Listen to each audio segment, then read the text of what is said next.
Hi, everybody. Welcome back to Amateurs Guild. This is Season 2, Episode 7. And we're in an interesting spot. What do you have to share with the class? I hate that I heard that. Suggestions that the big bad evil guy be a chronomancer named Just in Time. Love it. I'm ready to get in. Anyway, last episode, we found you guys getting up to the outermost level of the Dwarven city. What? Yeah, you are. He just found out that I'm still in the tank. Yeah. Still in the thing. I was like, oh shit, yeah. Deep in that tank. This is why we recap.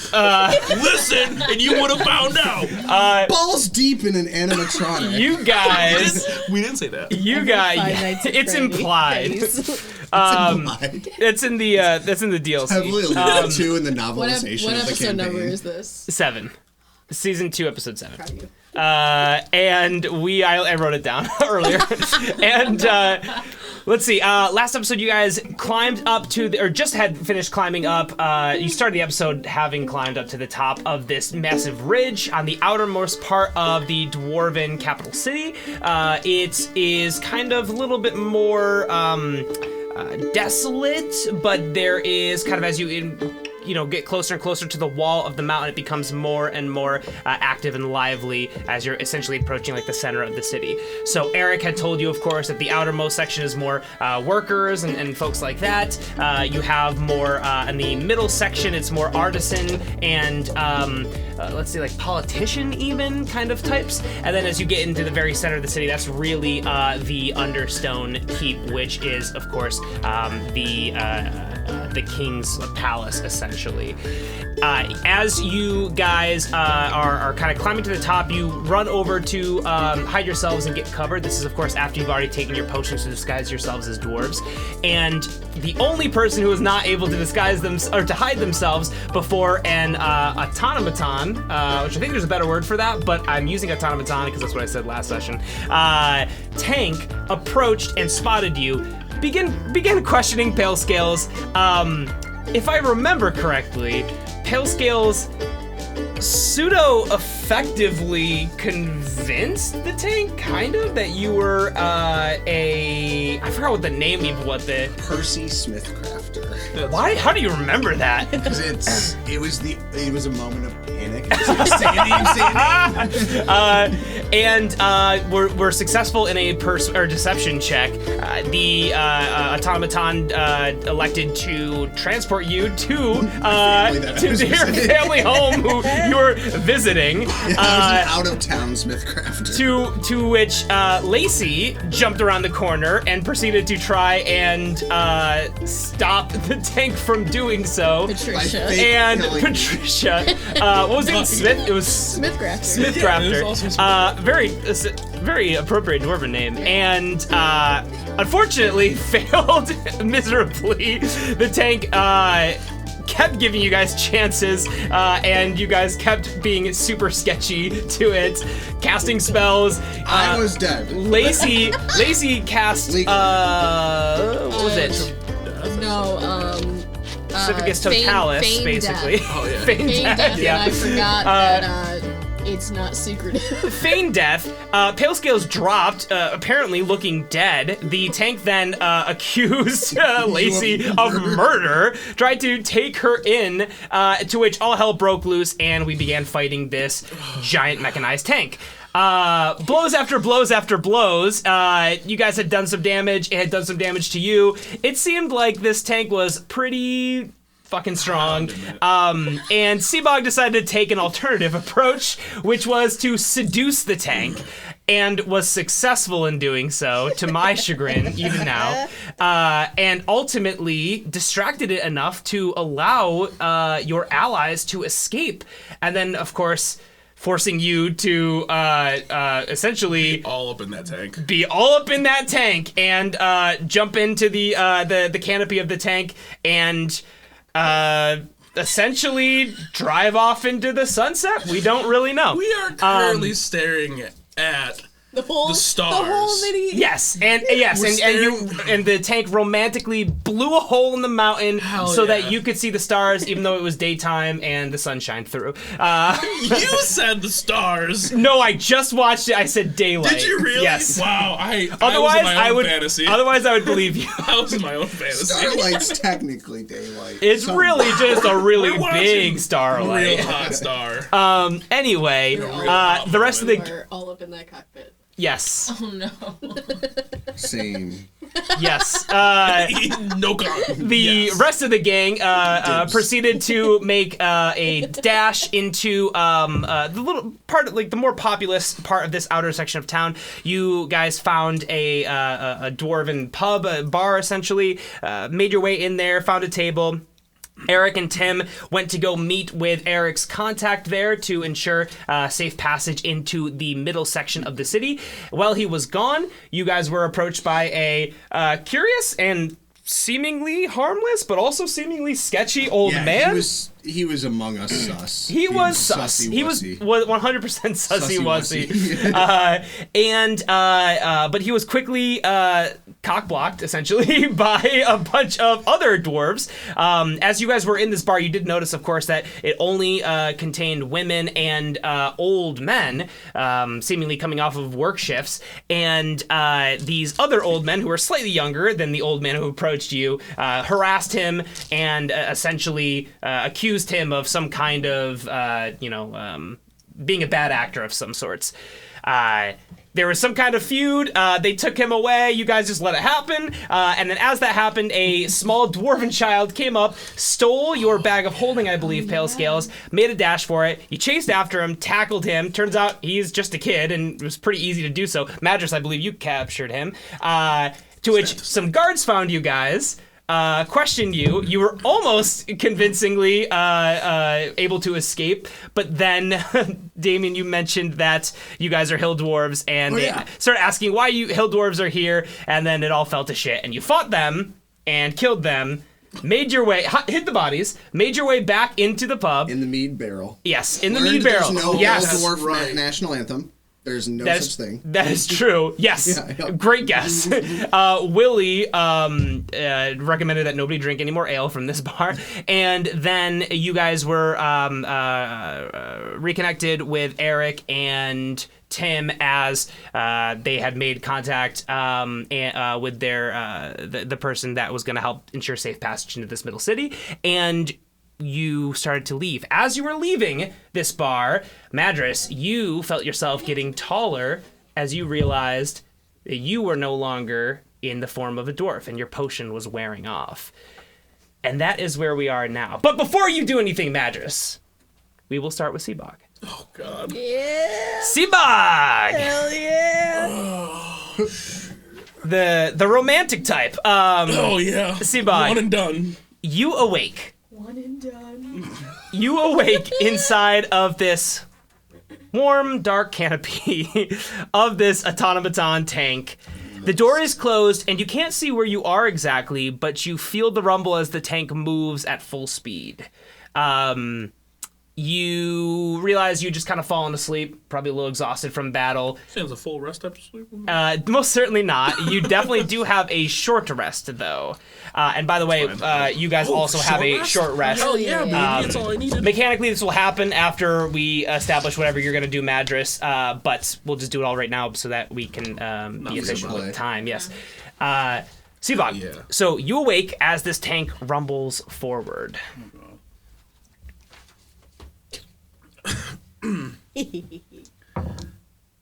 Where are we going? Oh, it's so good that you're awake. Yes, it seems like you dozed off for a bit. Yeah, you're just so cozy, comfy. Oh, thanks. If I could blush, I'd be blushing. Same. This tank mentions to you that yes, while you were resting, the all the automatons had been ordered back to the Understone Keep for instructions. All dwarven automatons were ordered to do the same. So right now we're heading back there. Do they do a check on you guys when you guys go back? Not usually. Normally, we just get in line and wait for our next orders.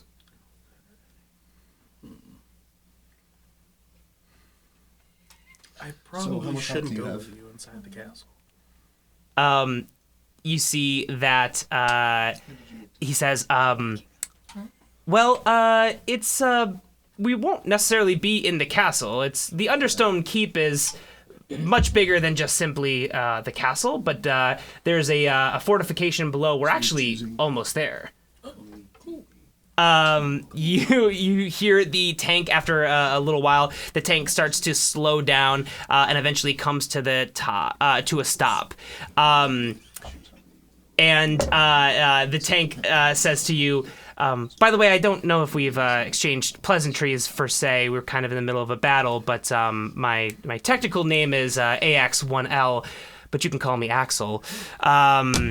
Would like to see if you... I assume Hilldwarf, like yourself, I'm sure has never seen the Understone Keep in its glory, but it's truly a beautiful sight if you'd like to take a look.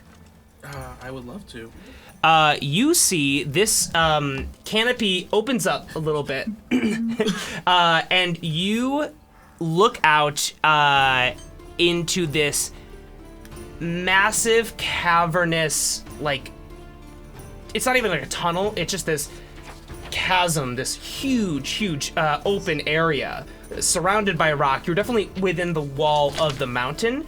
And it is this wide open area. You see also that there are there's a massive, fully militarized and battle-ready compound with legions of automaton tanks, similar to Axel, grounded airships, dwarven soldiers, large battle cannons, and arcane batteries similar to what you saw at the Battle of the Tiefling Village. Hundreds in total. You just see these massive legions of troops and battleships and constructs kind of getting into place and approaching like formations.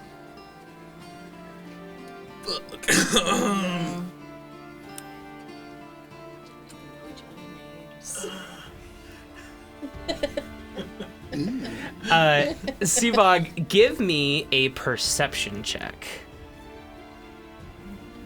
And depending on how that goes, you may need to do another check. Oh, God. Oh no. Perception is going to be a 19. Nice. With a 19, you have to blink a bit as your eyes kind of readjust, but luckily it's pretty dark in here as well as in the canopy, so you don't have to adjust that much. As you start to adjust and start to be able to see in the distance, you see, of course, all of these units and constructs and whatnot lined up closer to you. You're kind of farther away on a cliff top, like basically Axel has stopped before getting right next to them all, so you're not in any danger of immediately being seen or anything. But you do notice in the distance, you see assembly lines upon assembly lines of new constructs, battleships, all being built in rapid succession as dwarven women work tirelessly to build these as fast as possible. With a 19, you can even see, as you look closer, their exhaustion from here. You notice as one dwarven woman just faints on the ground in the middle of working, and armed guards, who you can even tell with a 19 are not dwarven, come and drag her away. And then another dwarven woman is essentially takes her spot as they continue to just work like crazy on these contracts. Are they like the guards that picked them up? Is it just like a mix of random people, specific races? Is it? They are wearing essentially what looks very similar to like dwarven like plate armor, but it is it's essentially bigger for their taller size. They do seem to be quite tall and slender, probably close to like 6 feet ish, so like human or like elf size. And they are wearing, of course, this plate armor, and underneath are robes that are dark purple.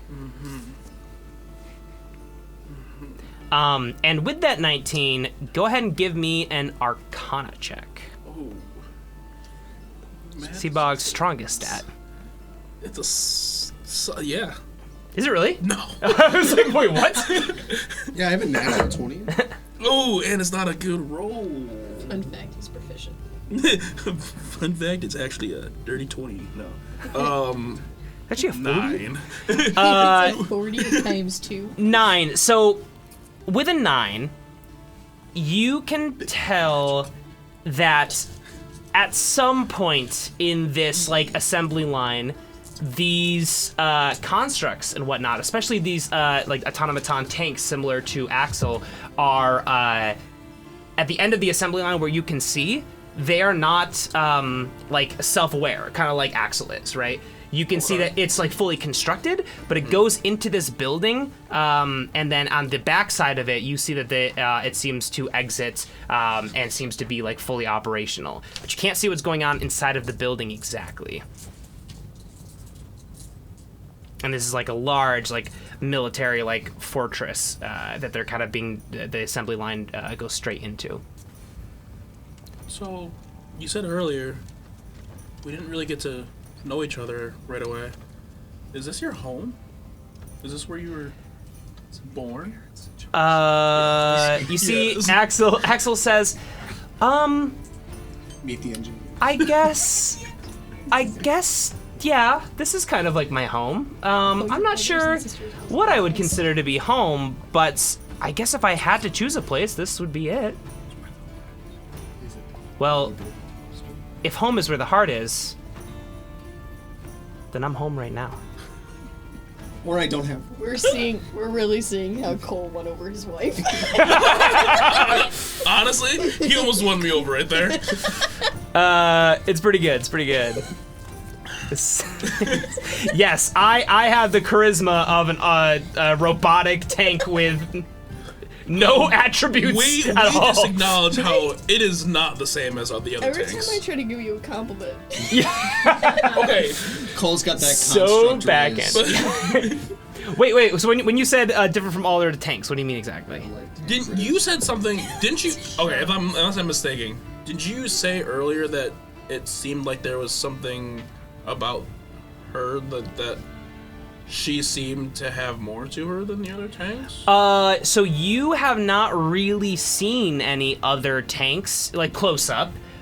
So you wouldn't really know for sure, but at least what you can see now is that it does look like the other tanks, as they're going through, they do seem to be, at least from the distance that you can see, acting fully automated. Yeah. I think what you might be thinking of is the fact that they're not like a normal tank, and the fact that they're not like piloted by somebody, if that makes sense. Oh, okay. You just meant in general they're not normal tanks. They're like Yeah, maybe that's what it is. Also, apparently this tank feels love, so that's unique. There's that. Is it a she? It's a he. We've established. Sorry. Sadly. Oof. Oh god. I don't know what to do here. Sebog is in a pickle. I'll say that with your 19 as well, you can kind of course, see that like you're basically going down. You're stopped right now, but like but Axel is like going down this like stone like roadway that would kind of lead down there. So the area that you came from, it's hard to see, but I guess with the hole in the mountain now, you would see like some more light kind of coming back the way that you came.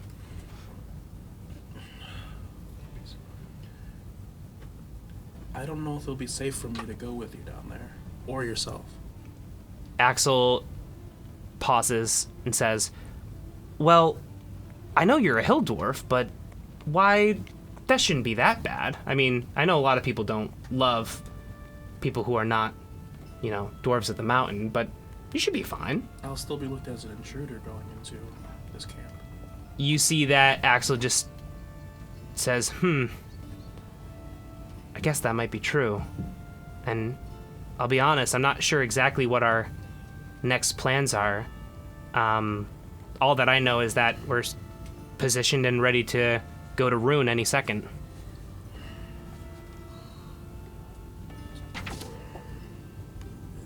Why are we going to Rune? Well, it's always been a part of the plan. That's kind of why we're building up our forces. So we've been patrolling, of course, the Hollow Mountain, but the plan was, of course, once we're up to power and ready, that we'd begin our journey. To defeat the Tiefling menace.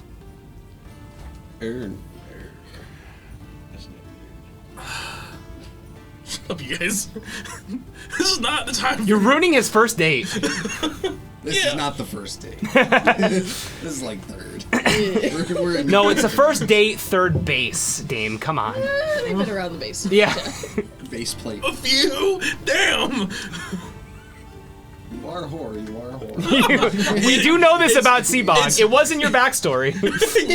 Oh, that's right. I forgot my You're my from- whole essay about how he's a whore. Yes, you forgot that page. You're a pleasure monk. Yeah, it was just a page. He's a pleasure monk. Horbog. Horbog. Horbog. She may have told you of. They may have given you my nerd bog nickname, but they never gave you my other nickname to call me I'm back home. Seaboof Twinkball. No. And I bottom for tanks. I was a top for that tank. I top for tanks. Power bottom? The tank was kind of all around. Hey, I can't be the bottom then. You That's can't be the true. top? He was inside. We're just wrestling. He's the power core. He's the power core. You're the power core. They call me mitochondria. I generate a lot of power in the cell.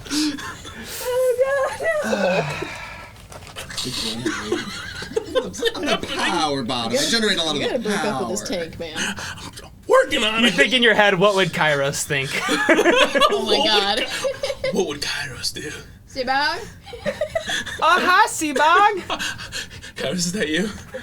Tell me, Master, what to do. Wait for me, Sebog. Don't make love to a tank. No. We're well behind that. Help me out here, man. Oh God. Okay. Let me okay, out okay. here. Tap in. Ooh. Sweating. Call me and tell me there's an emergency. Isn't Kairos blind? He's bedridden right now, as far as we know. So both. You see, but, okay, Axel. yeah. Axel says to you, "I mean, I don't want to put you in a situation that would make you feel uncomfortable." And you essentially, obviously respond as you will, but you will be able to make a persuasion check if you'd like, or a deception check, or an attack roll, Intimidation. whatever you want to do. Backstab. You can be an assassin for just a second. Do a sneak attack. Yeah, You do a sneak attack from inside of the construct. Oh God. Becca Okay. just screams. I have extra D6 I roll for that. You hear in the distance, attack extra d6. Okay. It's not that I'm worried about my well-being. I'm worried what will happen to you if they find me inside. Roll a persuasion check with advantage. Hell yes. Sebog's such a nurturer. Grew up with nothing, gives everything. It's a matronly. Well, hopefully they think we got You got advantage. You got advantage. advantage. You said persuasion? Yeah. Or deception if you're not actually worried about what Axel will. If you don't actually care about this tank and you're just super Yeah, deceptive. Is this real or are you just leading this tank on? God.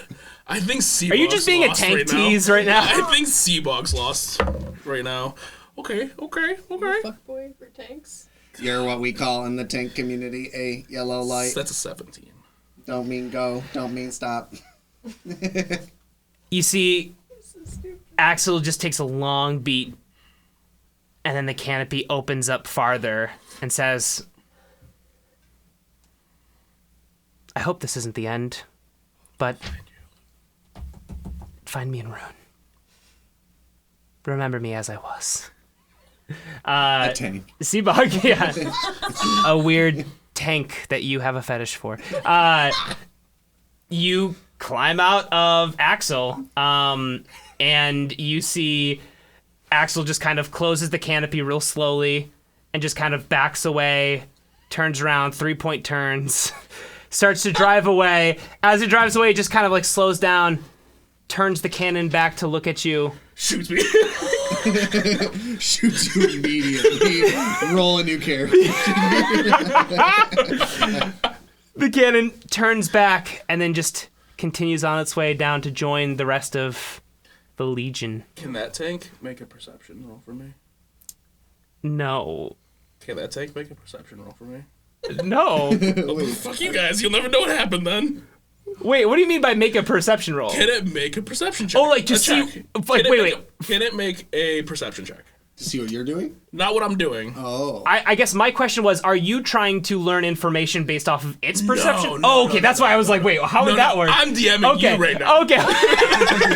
Oh, shit.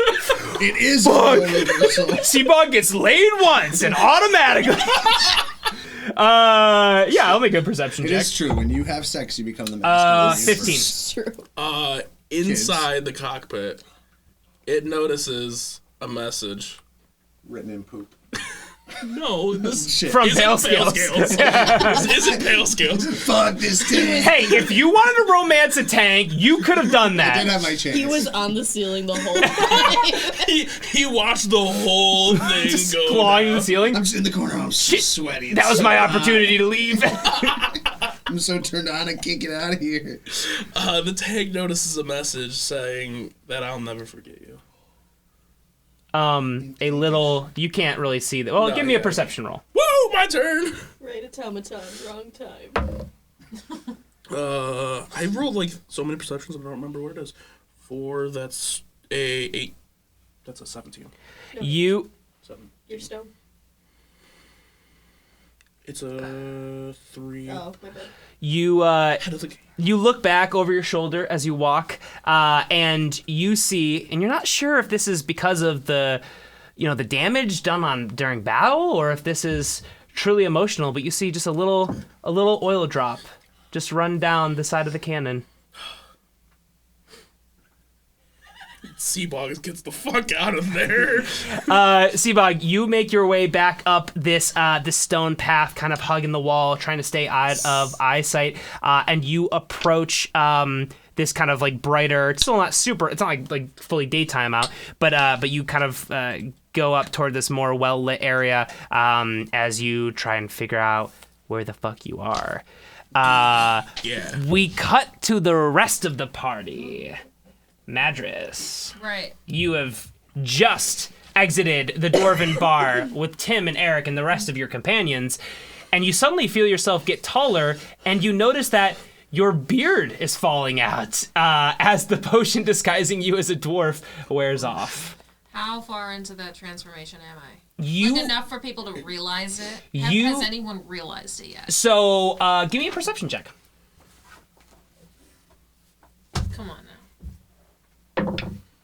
Oh, that's a 20. Not that. Okay. Oh. You quickly look around. Your like instincts kick in, and you look around and you've just exited this bar, but you notice that like, a lot of people aren't on the streets. A lot of people are just kind of keeping themselves, working folk, exhausted from work, whatever. Nobody has noticed this yet, Cool. and the transformation has just started. All right, So cool. maybe your party might not have even noticed because you're kind of walking single file forward. All right, I'd cast Disguise Self. Awesome. You cast Disguise Self, I'm assuming just as the same basic appearance that you had before. Awesome. So you're able to do that. What is the language of it? I just want to know for like time reasons and I think other... it's an hour. Okay, awesome. And Pull that shit up. Just broke up with a tank. They're I hope we find this they're just tank doing again. it artillery distance. Hit it. Hoot it! it's 1 hour duration. No, you gotta hit it again. Shit. It went off. Here we go. The language is surprisingly you disguise yourself magically. Fuck. Changes wrought by this scale. Forever. Spell fail to hold up they fail to hold up to physical inspection. Okay. So if you use this spell to add a hat to your profile, objects pass through the hat. knowing this about the hat, do you just elect to have a hat instead of being a dwarf? I'm good. Okay. I thought I should ask. No, it's a fair question. It's a good question. Can I have the hat? You guys keep walking forward. Do you want to? You see, like, you're behind Eric and Tim and kind of Willie's like holding up the back of the line, and you have cast this very quickly. No one has noticed. Do you want to share with any of your party or anything that your potion has worn off? Yes. So Okay. I was sort of behind the party at that. Or where? You guys are all together. You're like Okay. single file. I'm gonna say Willie left at the very back end. So I'm gonna just sort of quickly like tap my other party members. Okay. Guys, I started to turn back. Are you also informing like Eric and Yes. yeah? You see, Eric looks back and goes like, sorry, what was that? I almost turned into big form again. Oh fuck, your potion wore off? Yes. He looks down and he's like, shit, okay, all right, we gotta move fast. It's hard to say exactly when these will wear off, but the rest of you guys too will be, I'm sure, not far behind. So we really gotta get moving here. He looks back at you and says, well, you look fine now. You cast a spell or something? Okay, cool. I never understand how that spell shit works. He's like, awesome, cool, let's run. You guys kind of pick up your pace as you start to approach the middle part of the city. As you start walking in this direction, you're slowly noticing the city become more populous. The buildings get a little closer together, more metropolitan-y. And Eric starts to kind of explain what to expect. You guys aren't really in earshot exactly, and so of like other folks, and he's being quiet enough where only you guys can hear him. But he's kind of just like letting you know what you can plan for as you get closer. So he tells you how this is an area where there are more noble dwarves live and less of the working folk. So it's a little bit more artisan and political personalities here. He also tells you that there's less deliberate danger, less people trying to necessarily like get in a fight, less thieves. But he says, don't be mistaken. There's insidious danger throughout this part of the city. Espionage, bribery, persuasion, and not least of which, betrayal. So he kind of lets you know this and just says, keep your guard up, just be prepared, try to avoid contact if you can, but don't try to look suspicious at the same time. Just walk casual, okay? Walk like a dwarf. He's like, try to look like an average dwarf. Take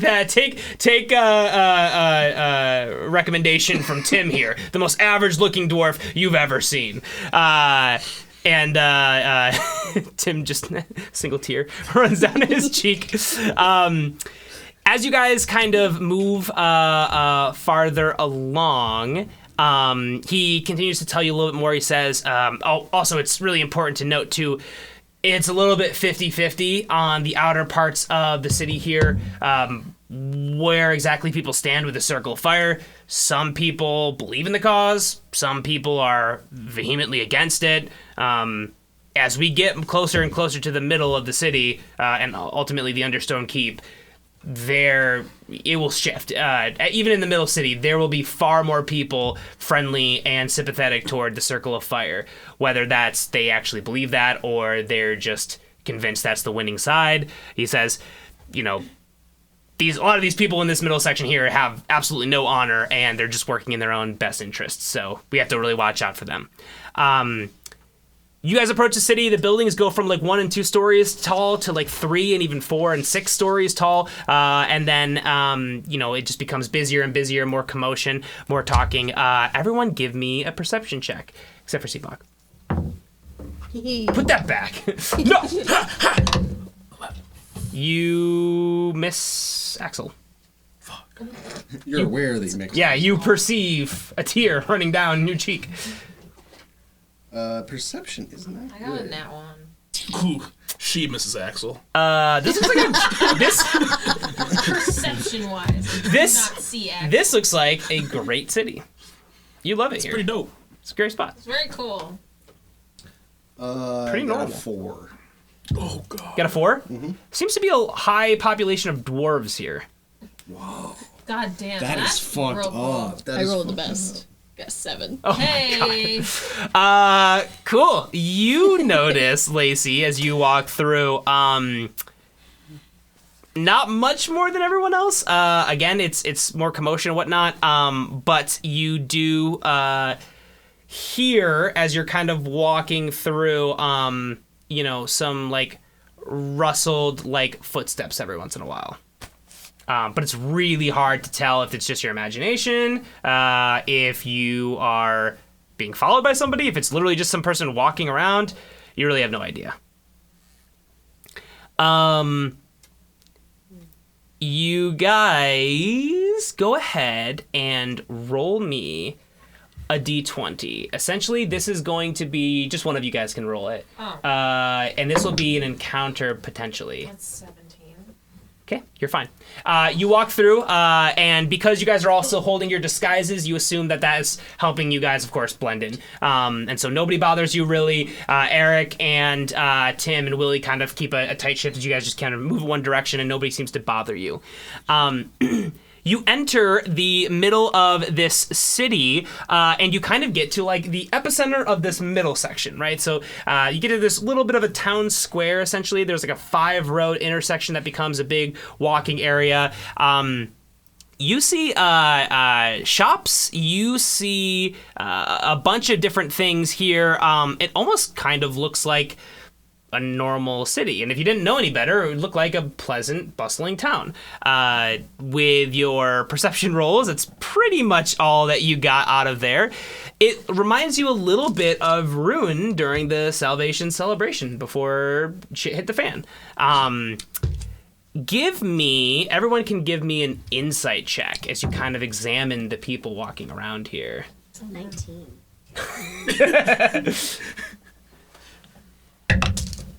Goddamn. 4. 4. 4. Hell yeah, progress. Right. What did you get again, Dame? 4. You guys don't really notice very much. It just seems generally like a normal city. Lacey, you look a bit closer. As you're kind of examining your surroundings, you're really taking what Eric said to heart here and trying to kind of understand what you should be on the lookout for.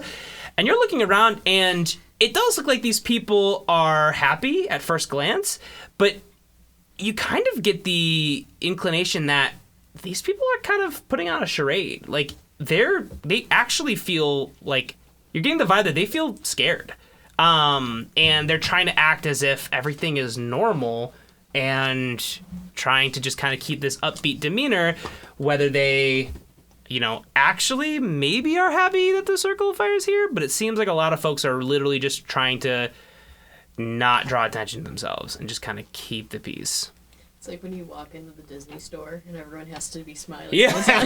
That's exactly what These look like the miserable Disney employees on like a 98 on like a 98-degree day, 78% humidity. Disney sponsor us. Yeah. We just shit talk you, now give us a sponsorship. Give us your money. Give us the mouse money. But you all look around. You do see, markets, inns, restaurants, geomancers, and you see also in the middle of this town too, there is a dwarf on top of a like a soapbox, a literal soapbox, kind of addressing the crowd here, and he starts to yell, "All right, everyone, gather around for the auction. We're about to auction off all these great items here. Gather around, gather around." I approach. You approach. You see Eric kind of looks over and notices you a little bit too late and is just kind of like, fuck, and like realizes that trying to stop you would cause more attention than just letting you go. Sick. So you see he kind of like backs off to the side here and just goes, fuck, what is he doing? Pale Scales, you get closer, and then you kind of get closer in and start to listen to the conversation. The auctioneer here, you catch him in the middle of his phrase. He just continues on, says, as we know, in the event of Gerdloss, and he kind of looks around at some some guards that look to be taller than actual dwarves. and in much more elegant armor with some added like cloaks or robes to them. This auctioneer looks over to him in mid-sentence and just says, in the event of Gerdloth's unfortunate accident, he says, we are, of course, to auction off some of his possessions, and all proceeds, of course, will be going to the Dwarven army to ensure our glorious victory against those insidious Tieflings. And you see the crowd just kind of like cheers. Some people definitely are cheering like happily, and some people are just kind of nervously going with the flow. He starts to auction off some items. Let me pull up the items that he will be auctioning. Get some good shit. This is where I cut the camera. Get some good shit. Wow, that camera shut off? No, it's good. No. Oh, I thought I heard it. Nope. My imagination. It might have been Damien's rapper. Yeah. Crazy. Oh, god damn it. DM is really starting to I'm losing it, man. What if this is when you normally would cut it? It wouldn't hurt to reset it. This is true. This is actually a great point. God, you're so fucking smart. Me? I try to be. Is it Axel? Yeah, I missed it again. Turn it back on now. Ooh, there you go. broke up with a tank that didn't sound like warfare. Just We don't know that yet. All's fair in love and war. The sad thing is like the tank's not gonna recognize you. Thank God it won't. Are you kidding me? What happens if you guys reunite in Rune? You'll tell him. Hey, man. Love's blind. Hey, first things Love first. is blind. It won't be mad at me if it sees me right away. Oh, shit. Here it is. Like, there's just a tank staring you down, and you're like, excellent. Just randomly later. Just one tank is spray painted with the Axel on the side. No, it has. Sebog, come home. It has your name etched as like a tramp stamp. It's like those. It's like one of those mom tattoos in cartoons. It's that it's his license plate on the back. Just a Sebog. Sebog forever. It's just a C, BOG 4, and then EVA. Eva. I got this done for you. Do you like it? It's amazing. Okay. Jesus Christ. The Riz. I got the juice. God. Didn't pull this up before. So lucky. Let's see.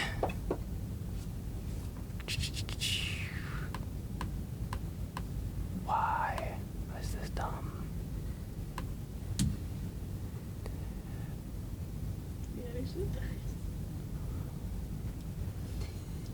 It better not be me. Okay.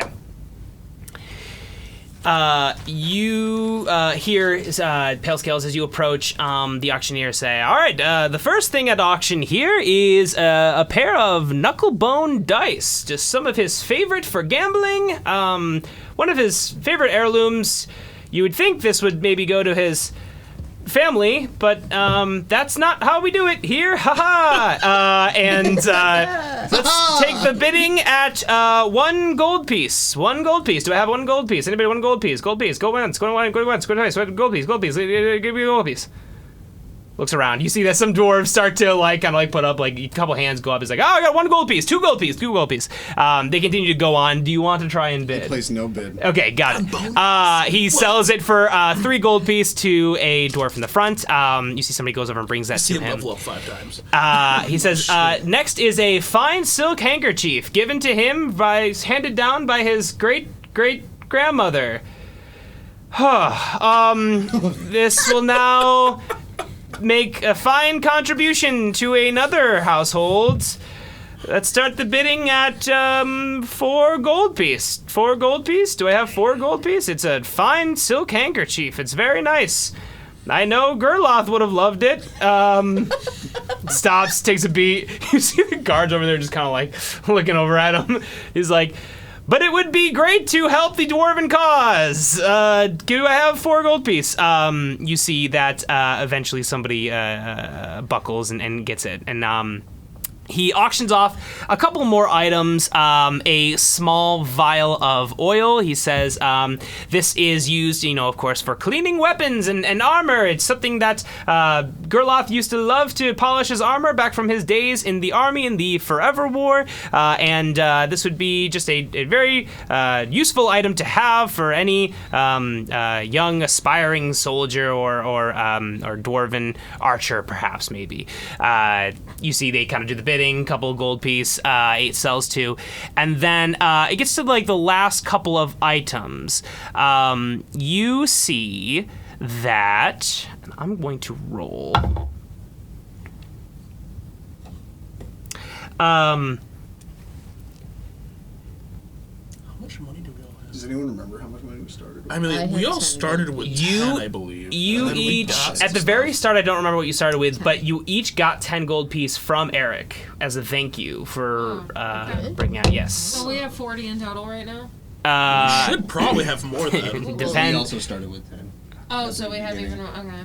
But it all depends on what you started with. 'Cause I you were doing. also 100. pickpocketed somebody. You did pickpocket it's someone true, in the but how first much did you get session. from that? I got another 10. You might be. You see that the auctioneer yells out. He Mine's says, a 10. Because you were pretty sure.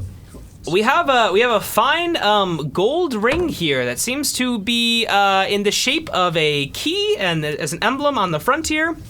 Seems to be plated with gold, some silver interlays, and a couple of rubies on here as well. Something that Gerloth wore on his possession at all times. He was very fond of it. Let's start the bidding at 5 gold piece. 5 gold piece. Going once. I bid. Going twice. You bid 5 gold piece? I bid 5 gold pieces. from the dwarvish sounding. From the strange-looking dwarf in the front. All right, 5 gold piece. You see he keeps auctioning off it, and another person bids at 5 gold, or at 6 gold piece. Excuse me.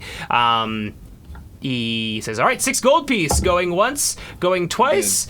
You bid. What did you bid? 7 gold 7 pieces. gold piece. 7 gold piece. I'm gonna roll a luck check to basically see if anybody If else he keeps tries to bidding bid me, you.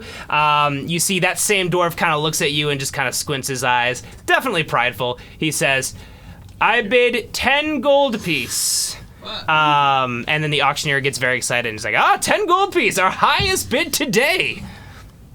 10 gold piece. Going once. Going twice. I bid 11 gold piece. 11 gold piece. This is spectacular. And he says, going once, going twice, sold to the strange-looking dwarf in the middle of the crowd.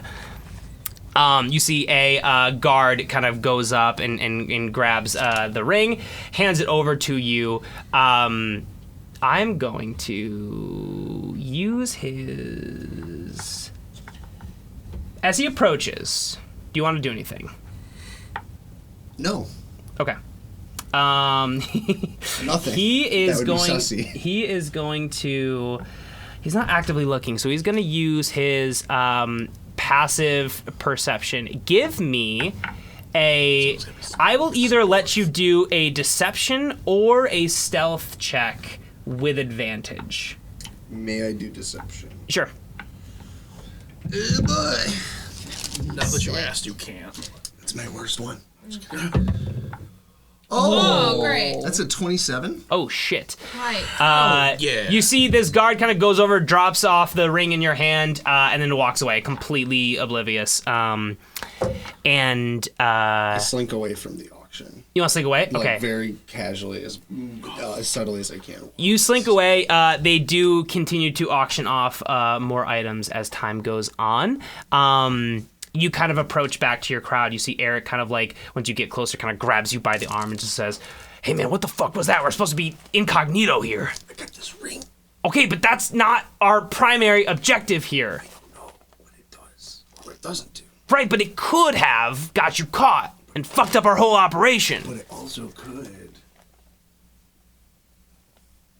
Let me cast a level 9 spell randomly. I don't fucking know. It's rubies and shit. What's a level 9 spell? I don't know. I don't know. I wouldn't know what spell. You see the dwarf looks at you, Eric looks at you, says, I wouldn't know what a level 9 spell is, regardless of if we're metagaming or not. I don't even know what meta is. Can It's my ex's name. I see a Stop that. Cut that out. No, just kidding. Leave that out. Yeah, it's me and Cole's ex's name. What? We dated. We just saved. The four of us who made the board game, we all dated the same girl at It's one an point. iconic Her name was story. Meta? Marietta. Mariana. Yeah. She went by Meta. Yeah. Okay. Okay. Sorry. I thought you. To be fair, this was before Facebook changed. She her name. metagames dating like crazy. Yeah. Can I check if this ring is special? You can most certainly try to inspect it. What is the thing for that? Arcana? It's usually an Arcana. I feel like. Investigation. I will let you do. Let me see one of your character sheets here. Just one of them. Just so I can see. I can't remember what's on Stats here. and stuff. It's been too long since I've played. It's been so long since you've been a player. Just a player. I've been married so long now. That will be. Yeah. I would say. I feel like Arcana is usually the thing, unless it's just. Yeah, maybe it's not magical. I'm like, unless I was gonna say that. You can do investigation. Listen, you do what you're good at, dating tanks. I'll DM. Honestly, Go ahead and give an Arcana check. I did DM you for a solid. That is true. 2 minutes. That is true. Apparently I'm a tank. I was so confused by it. Wow, really? It's a 6. This ring Is it right? has gold with silver inlays and a couple rubies on it. Whoa, she can Crazy. see that much? Crazy. Holy That's shit. Um, The what ring, kind and of it check did she lost do? its silver. Arcana. Okay. I probably couldn't tell if it's magical or not. I'm pretty dumb. You can make a check. You could look. All of you can make a check. I'm gonna make a besides check. Sebog. Can I? Sebog, you can make an Arcana check if you want. Okay, It yeah. won't be about the ring. Can we walk while we do this? I thought it was gonna be net 20 for a Says second. actress. The tank was magical. Yeah, there was some kind of Arcana about that tank. Whoa. Crazy. Is that how it talks to me? Great. Okay, I got a 7. Hey, baby. It seems to be a ring Yeah. that's gold Okay. with silver inlays Okay. and maybe even either some rubies or possibly reddish pink sapphires. Damn. It seems designed to be affixed to the hand via a finger. Yes. Seems to be perfectly finger-sized. Okay. Okay. We can work with that. Okay. It doesn't have to be a Can I make an investigation check? Uh, Not to see if it's just to see if I know anything about it at all. you can make an investigation check, sure. Because I steal a lot of shit. Maybe it's something, maybe it looks like something I've stolen before. 7. It seems that this ring was taken off of a dead body. Oh my god. A little bit of skin. Yeah. You can tell that, honestly, based off of the smell. Smells like death. It smells like a corpse. I wear Not it. like unnatural death, like very natural I wear death. it. Really?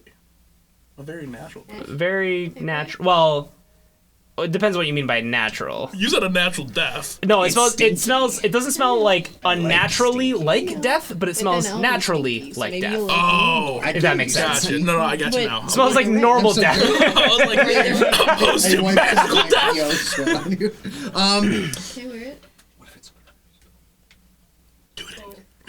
You made me seduce a tank. You see, Fucking Eric put the ring leans on. over and says, "All right, well, if we're, I guess if we are on time here, if we want to go into a shop or something, we can be really quick here. But otherwise, we need to get going." Put the ring in the bag. I put it in the bag of holding. All right, you put it in the bag Later. of holding. Do you guys want to do anything else in this kind of town square? It seems like Eric is trying to kind of pull you guys back onto the road here. There's geomancers in shops. Yeah, so you look around and you see that there are some markets, an inn, some restaurants, geomancers, and of course this auction kind of taking place. It's really the biggest things that you see here. What are the geomancers doing? Probably geomancing.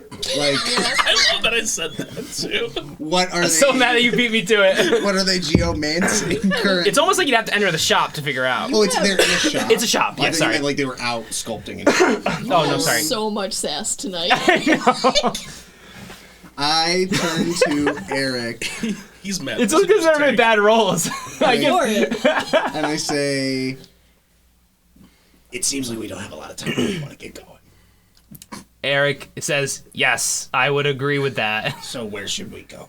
Follow me." Lead the way. So he kind of leads you guys back along, and you guys continue to go past this like square or whatever, kind of dodging in and out of the commotion. There's definitely a lot of people all around here. Eventually, you make your way to a very kind of tall building. I guess relative to this area, it's not tall. It's very slender, and it looks, instead of like dwarven in architecture, which is very like hard corners and purposeful and all of that kind of stuff, this seems to be a little bit more artisanal, a lot more wood being used than you would normally see. Seems to be more kind of like a almost like an English like home kind of like setup here. Does not fit very much at all. You see Eric kind of goes up to you and says, all right, this is the place. So before we go in there, our contact's name is Mirgoff. Now, I have on a trusted source, this guy is no friend of the Circle of Fire. He's accepted to help us out. I think that we can trust that he's not, that he's comfortable with aiding us in our efforts. He is no friend of the Circle of Fire. I have not actually met him, though. So, be on guard. I think we'll be absolutely fine here. But I think it's also important that we understand that this is a character that we do not necessarily know, and all kinds of trickery goes on in this part of town. 2 questions. Go ahead. Mere golf or mere golf? Mir Goff. Golf. Okay, not mere golf. Mir Goff. Mirgoff, You see, Tim goes, isn't it Mir Goff? And he says, no, Mir Goff. And they argue about it for like 5 minutes. Eventually, Eric looks back over. He's like, all right, are we ready to go in? Do we have to be sneaky? Just, no, he is expecting us, but we should just be wary. Let's not trust him 100% here. Again, don't draw your weapon or anything necessarily, unless he were to draw a weapon. But like, just, I don't know him. This is a sketchy area for us. Speaking to you, Cole, has Eric told us why we're meeting this contact? Like what information he has? So basically, obviously your primary objective is to get to the Understorm Keep, deactivate this giant pylon, so that the you guys can, of course, fight the Circle of Fire and it'd be a fair fight. But then also so Bjorn and his army, along with Sudi and Rhaego can come, actually not crash their airships into this giant barrier. So that's your primary objective. To get there, it's very difficult to get into the Understorm Keep, especially now. So this contact is supposedly going to help you get through the rest of the Middle City and find a way to get into the Understone Keep, essentially. Where does the pylon affect? You won't know exactly, but you do know, but it is not an effect here. Okay. It's not like the entirety of the city. It's definitely like contained to the Understone Keep to a degree. You don't know like exactly where that would be, but yeah, you're not experiencing those effects now. Okay. And also Eric is probably aware. You'd have to ask him, but he's probably pretty aware of exactly where to be, so he'd probably give you warning. Okay. Got it. You'd also probably feel it. Good. That's why I was like, wait. Yeah. By the way, you feel like shit, and you have no magical abilities right now. Just kidding. Just the black potion. Yeah. Everything seems normal. Everything's fine. So Eric kind of goes up, and you see he kind of looks around, knocks on the door 3 times. You hear some like bumbling around. You hear a couple like books like falling out of the ground and all that kind of stuff inside of the building. Eventually, a figure approaches the door, and you see the door kind of like open just a little bit. You just see like an eye kind of like peeking out, and he says, what can I help you with? And Eric says, our friend said we would meet at high noon. And he says, all right. Opens the door. You see, as he opens the door, you're expecting a dwarf. Opens the door. It is a tall, slender man. Standing at like 6 feet tall. He's wearing Slender Man's attire. No, but this figure just kind of has like a little bit of a gray beard, kind of hanging out, a little unkempt, but not too crazy. Almost like wearing like a tweed jacket, like the medieval D&D equivalent of that. It has some small like full moon glasses, and kind of a little bit of crazy hair, but not too crazy unkempt. Looks kind of like a vibe of like a little off the chain college professor kind of vibe. And he says, all right, come in quickly. So he kind of like opens the door and lets you all in. As you all enter this area, you see there are books stacked to the wall. There are books fucking everywhere. This guy has, from your first opinion, no life, and is purely just sitting in here watching books or reading books all day, and seems to be very, very much somebody who does not leave this area. But he welcomes you in, says, yes, it's great to meet you all, and offers you seats kind of around his area. You have to brush off books from basically every single spot. There are like old like tea glasses kind of like all around. He's like artisanally messy, if that makes sense. Like it's very homey kind of vibe. There's like a crackling fire going, but it's a little bit unkempt, kind of in a like romanticized way. And he welcomes you in as you come in here. Everyone give me an insight check on Mirgoth. Oh, fuck. Nope. 8. Jeez. Can't get your break. I got a Nice. 17 on that one. 25. That's it. Holy shit. You 12. you see some crazy shit in a second. You got a 12, Yeah. Dame? Are there cats anywhere? No. What did you get? Wait, well, I'll tell you in a second. What did you get? 8. No. Damn it. You find no cats. And then Dame, you got a 12. To Madras and Lacey, you guys walk in here and you're just getting like these like kind of like, unkempt kind of goofy professor vibes almost. Maybe not goofy, but kind of eccentric vibes here. Pale Scales, you walk in and you realize that this guy is, definitely loves books, loves learning, all that kind of stuff. Total nerd. Yes, he doesn't seem to be necessarily like out of character, but it does seem like there is more to him than just, of course, meets the eye. It's not just he's not just some like random guy here. There's some depth there. You're not exactly sure what it is, but for the most part, he does seem like this relatively intelligence-loving nerd in a way. But he welcomes you in. You guys all take seats kind of around this like crackling like fireplace. He brings you tea and like some bread and some food as you sit down. And he kind of joins you and says, all right, well, what can I help you with today? And then we cut to Sebog. Sebog, you are climbing your way through this tunnel. It's like this big, wide open tunnel. Definitely this area where, tanks come through, vehicles come through, constructs are able to make it through. And you're just kind of like hiking this like slightly uphill path for quite a while. As you get near the end, you are kind of welcomed by a little bit more light. There is still some sunlight. You can see in the way off distance, the kind of the beam of sunlight coming down back from the hole at the very top of, near the top of the mountain. So you're quite a ways away from where you were before. As you kind of exit, you turn around and you look and you see that you are kind of coming out of like a part of the mountain that kind of jets out a little bit. Again, it's like kind of like a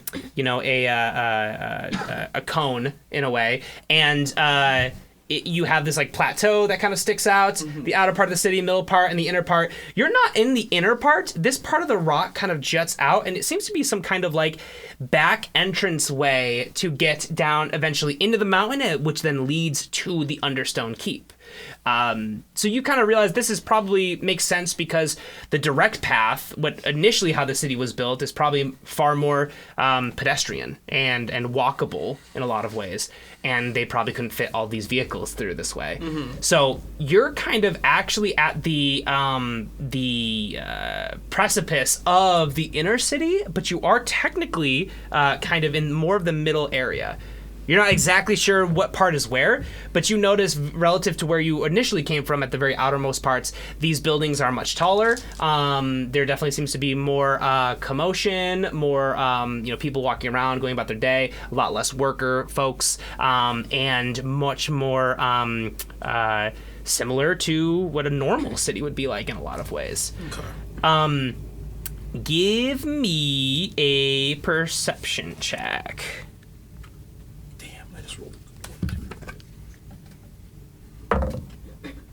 Oh, that's good. 18. Oh, nice. I believe you have the compass in your pocket. That's what I wanted to do. You can feel it spinning like crazy in your pocket. Do I know from any prior knowledge if it's based off of the last thing that I was looking for?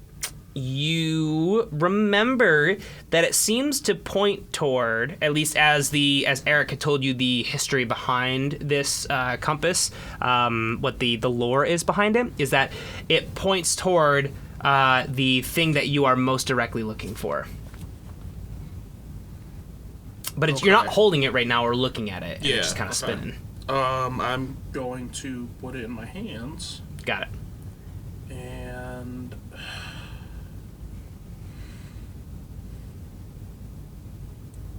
I'm going to be looking for my group. I'm going to be looking for Lacey. Cool. You kind of concentrate, focus on Lacey, and this compass kind of spins, slows down, and then directs and kind of points one way and then immediately shoots due east, and points you toward this direction as this road kind of opens up into more of the regular part of the city. Points into a very specific direction.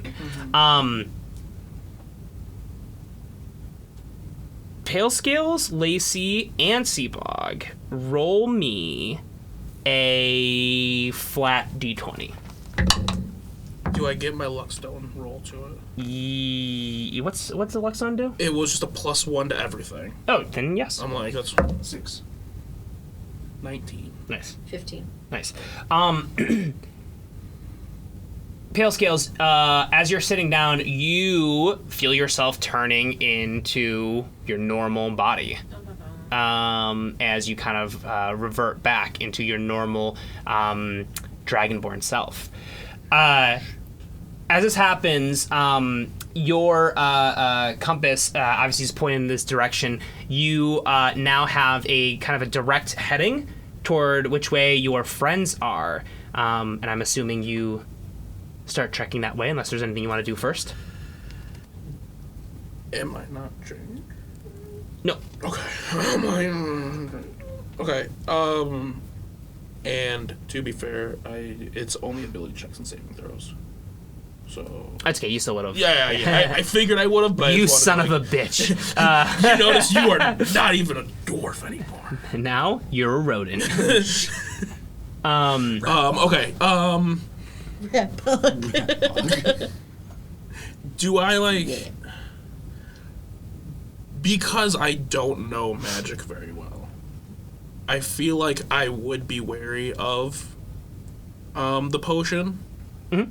Do I have any sense of how it's like? How long it's gonna take? Yeah, like timing or anything on this thing, or? I mean, you did say that. It was like, give me a honestly for fun. Give me a Constitution roll to just be able to determine if it's in your system, and you got to roll a 20. Oh God. Basically, how you're dwarfy do you feel? you're basically Yeah, you're yeah. basically sensing where your metabolism is. Can I censor my keys? You can, but that's not the same. That's gonna. Whoa! High roller at a 6. You have no clue. Okay, that's But You you feel know you're dwarfy. still a Feel dwarf now. hungry. Yeah. Have you eaten yet? You're starving, dude. Okay, so I would like to. I would like to start making my way Downtown. towards. Yeah, make my way downtown. Walking fast at a nice brisk 45. And you're homebound. Not homebound. Technically, I'm Lacy leaving bound. home. It's true. Shit. That's fucking true. Lacy bound. Yeah, I'm lacy bound right now. Cool. Go ahead as you make the pilgrimage back to your friends. Roll. You're gonna have to roll me a couple of. You can choose deception or stealth. You are going to roll them. It's going to be a very easy roll, and you are going to roll with advantage because you still look like a dwarf.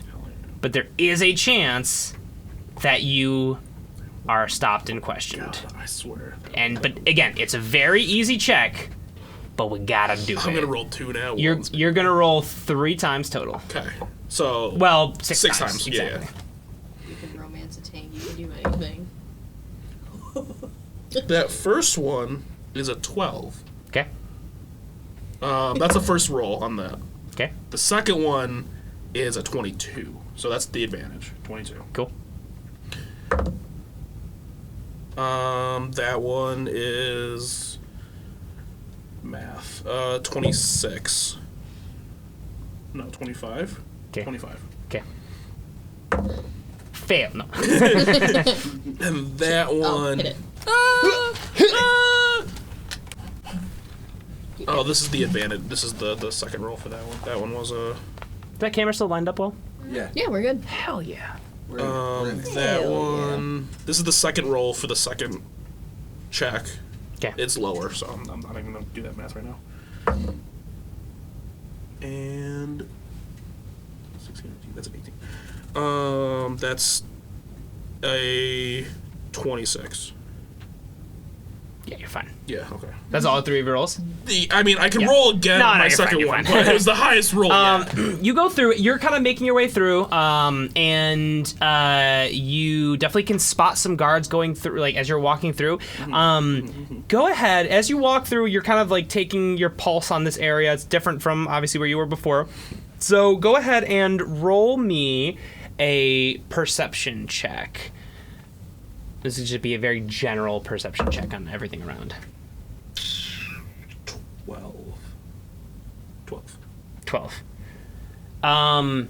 You notice that there are a lot of guards here. Almost all of the guards that you see are in this kind of the same kind of like plate mail with these like robes that you'd noticed back on at the Underforge. They seem to be not dwarven, and again, their figures are kind of disguised by these hoods that are over, so you can't really see what they are. Okay. But as you go through, that's basically all you're really noticing with a 12, and you keep making your way back to your allies. We will cut back to your allies. Palesky, as you have just transformed back into a Dragonborn, you see that Miragov just kind of is sipping and just spits it out and goes, "Oh my god, I was not expecting that. You're a Dragonborn. Okay. Heads up, would have been nice. I didn't realize we were going to start shapeshifting. Me neither. I'm very jittery." Shoot ya. I'm see- going to just, like, I'm going to break concentration. Okay. You change it back. And disguise self. You see he's like kind of composes himself, takes another sip. You just immediately snap back. He goes, "Son of a bitch, who else is not a dwarf?" He looks over at you. Eric nods and be like, Oh shit. No. Eric looks over and says, "Yeah, this one over here too is also not a dwarf." He says, "We use some potions to disguise our friends' appearances here to ensure our safe passage this far. You see Marigoth kind of like finally takes a sip of his tea, looks around, just kind of waits for anyone to transform back, sips it, and says, all right, well, that makes plenty of sense. It is some very difficult times right here. It's not been this up in arms in the middle part of the city and since as far as I can remember. But he says, so I believe you're trying to make passageway to the Underforge, if our sources are correct. And he looks over at the three of you.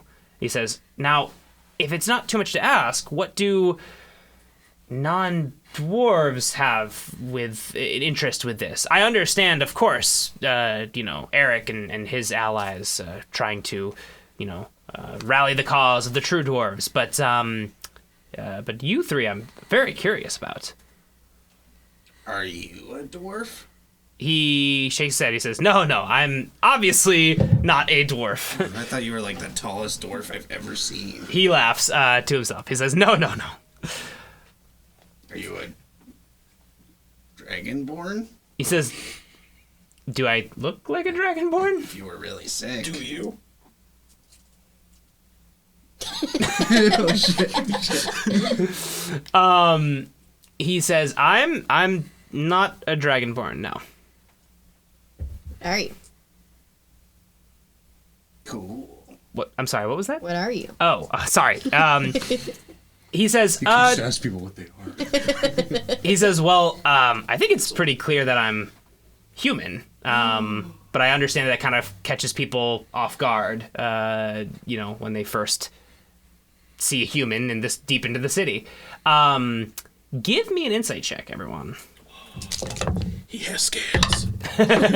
He says he's human. You see the big tail in the back. Goddamn, I got a 12. 19. Whoop whoop. Turn around. Hell yeah. Oh, 7. To the both of you, it seems like he's being a little bit coy in a way.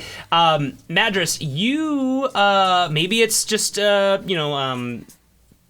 something, yeah, maybe just a hunch, maybe it's just something from your past as like a soldier and being able to spot out folks who aren't being necessarily truthful, whatever it may be. You are able to realize that he is lying about being a human. Whoa. Dun dun dun. I'm gonna let him continue for right now. Okay. You see he looks over at you and kind of makes eye contact, and then kind of looks back at the rest of everyone else, and he says, but I am, if it's not, again, intruding, I'm a lover of knowledge. I would love to know, what your plans are for the Underforge as you make the Underkeep, I should say, as you keep your journey going. Hi. Hello. It's me. Do you see Tim and Eric here? Just- And Willie? Yes, of course. Do you see that they're short kings? Of course. I'm a short queen. He nods. He says, okay. So we're just helping them out. I am also short. He says, looking up at you. For a dragonborn. Short can be in our hearts. he's Our like, pants. you see, he nods, completely ignoring pale scales, as many do. He nods. He nods to himself and just says, in a way that's strangely beautiful. Yeah. What's your favorite book? My favorite book? Oh my gosh. That's like asking a mother her favorite child. I love learning in general, so I guess my favorite book is whichever one I'm reading at the moment. Can Madras sidebar with Eric and Tim? If you want to pull them aside, you'll have to, tell them. You're all basically sitting around basically in a circle right now. So you, if you want to ask them, they can. Is it if I do sidebar with them, is it possible to stay out of earshot? I mean, you could. Anyone else? You can. No, that's fine. I'll ask. I'll be like, oh, I have a personal matter, whatever. But I Yeah. You can do whatever. Yeah, do whatever you want. And if there's a roll, I'll have you do a roll Okay, for it. But, Eric, Tim, can I speak to you? You see Eric kind of looks over and is like, yeah, sure. Tim, come on, let's get over there. They get up, and you see that Mirgoff just doesn't even like miss a beat, just Awesome. like sipping his tea. He notices you guys get up, of course, but he's just kind of not fazed by it. You guys kind of go off into the corner. You see Eric kind of comes up. He's like, "What do you want us to? We could step outside if you want, or we Please. could maybe go into a back room or whatever you want." Outside is perfect. It's like, all right. He kind of looks around. He's like, all right, we'll be right outside. You guys kind of walk out and just kind of sit in the outside, right outside the building. He says, what's going on? What is that? What is what? Him. I haven't met him before. He seems human to me. What do we need him for? He's going to help us get into the Underkeep. How? Well, that's what we're here to find out. So you don't know what he's going to do to help us? He says, no, all I know from my trusted contacts, my spies who I keep in contact with up here, well, we're normally down, is I know that he's no friend of the Circle of Fire and that he would be sympathetic to our cause being taking those fuckers down. He's like, but I will say, I don't know very much about him. That's why I recommend that we, stay cautious, but it seems, at least at the moment, that he is helpful to our cause. Okay. He says, but I appreciate, being wary. We should continue to be, so. And he says, is there anything else? No, I trust you. He nods and he says, all right, well, if there is anything, yeah, let me know. If you pick up something I don't, I'll, we can make changes if we need to, if we don't trust this guy. He says, I don't really know what we would do, but I do have it on good authority that he wants Circle of Fire killed. And for me, at this moment, that's good enough, because we're kind of under the clock. Okay. He nods. Just be aware he might not be completely truthful with us. He nods. He says, "Yeah, that would make sense to me. I think that also even folks sympathetic to our cause might not be 100% truthful. So whether that's good or bad, we don't know. But yeah, we'll just be cautious. I think it's good to be cautious."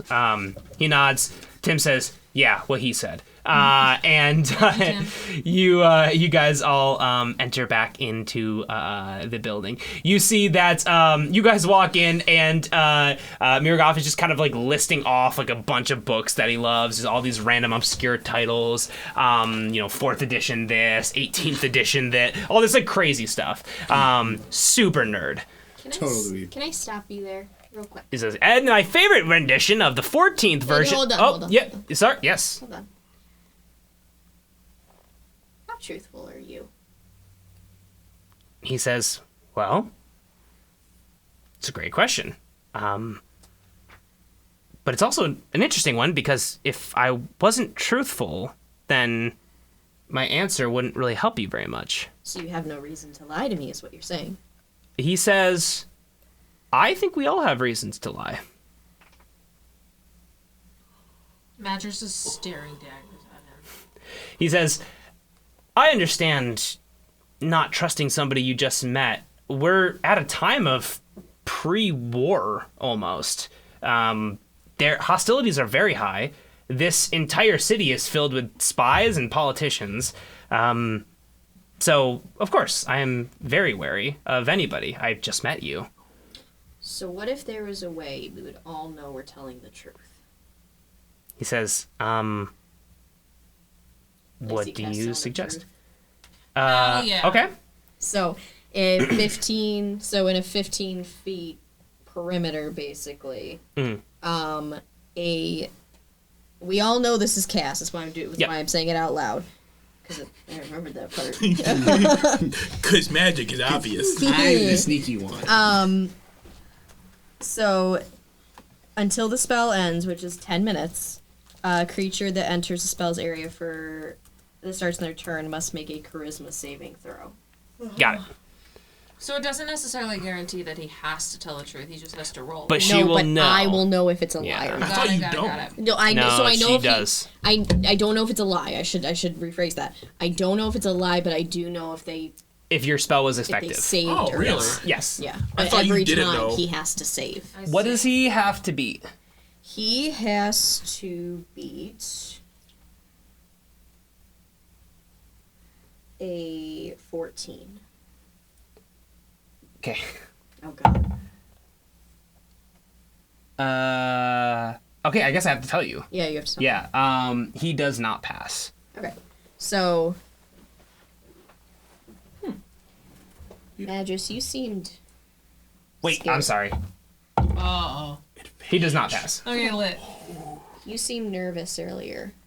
Is there anything you'd like to ask him while he can't lie? This has nothing to do with him. This is a separate thing. Okay. Got it. Okay. That's worse. Cool. Sound fuck. Cool.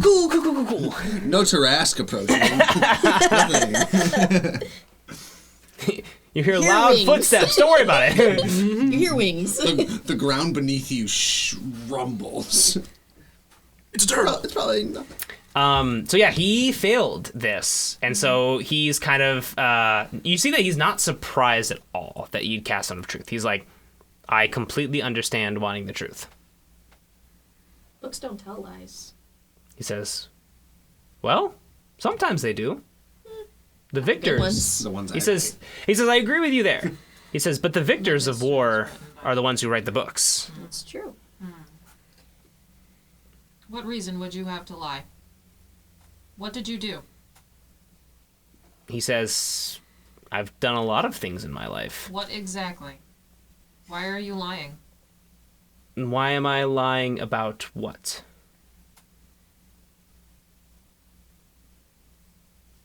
I have to get more specific than You have to that. be You have to be very very specific. specific. Because he can say whatever he wants. Why are you As long as it's lying truthful. about being a human?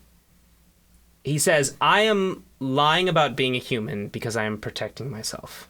From? You. Okay. Says, I don't know you. What race are you? See, he just doesn't say anything. You can't just ask people what race they are. He does say, that is quite racist. You see, Eric and Tim are just like, dude. Zone of Short queen. Zone of cultural awareness. Yeah, he cast Zone of Cultural Awareness. Woke zone. Banners are everywhere around the town. Says cancel Lacey. You must pass a wisdom saving throw or be canceled to a different dimension. Wait, It's 16. I stay. Stay away. What about against what? It was making the joke. Oh, Zone of Woke. Yeah. Wisdom saving throw or you're canceled. so, wouldn't he have to roll again for not answering? Nah, it's the one time. just the one Yeah, it Every doesn't time he compel him enters, to he answer. could technically leave and then come Yeah, back. he and could roll. technically leave and come back, but Okay. So, if you don't trust us with that, why would we trust you with anything? He says, well, our mutual contact, he looks over at Eric, assures me that you are trying to overthrow the Circle of Fire, and that is in line with my interests. why do you want to get rid of the Circle of Fire? He says, the Circle of Fire is trying to take over the Dwarven Kingdom, and I don't want that. Are you a wizard? He says, you could consider, it depends on your opinion of a wizard. One who casts spells they learn in book rather than feel through body. He says, I do cast spells. I do have the ability to cast spells. That narrows it down. He says, Yeah. I don't think I would consider myself to be a wizard. Who is your patron? He says, I don't have a patron. Who is your god? He says, I don't have a god.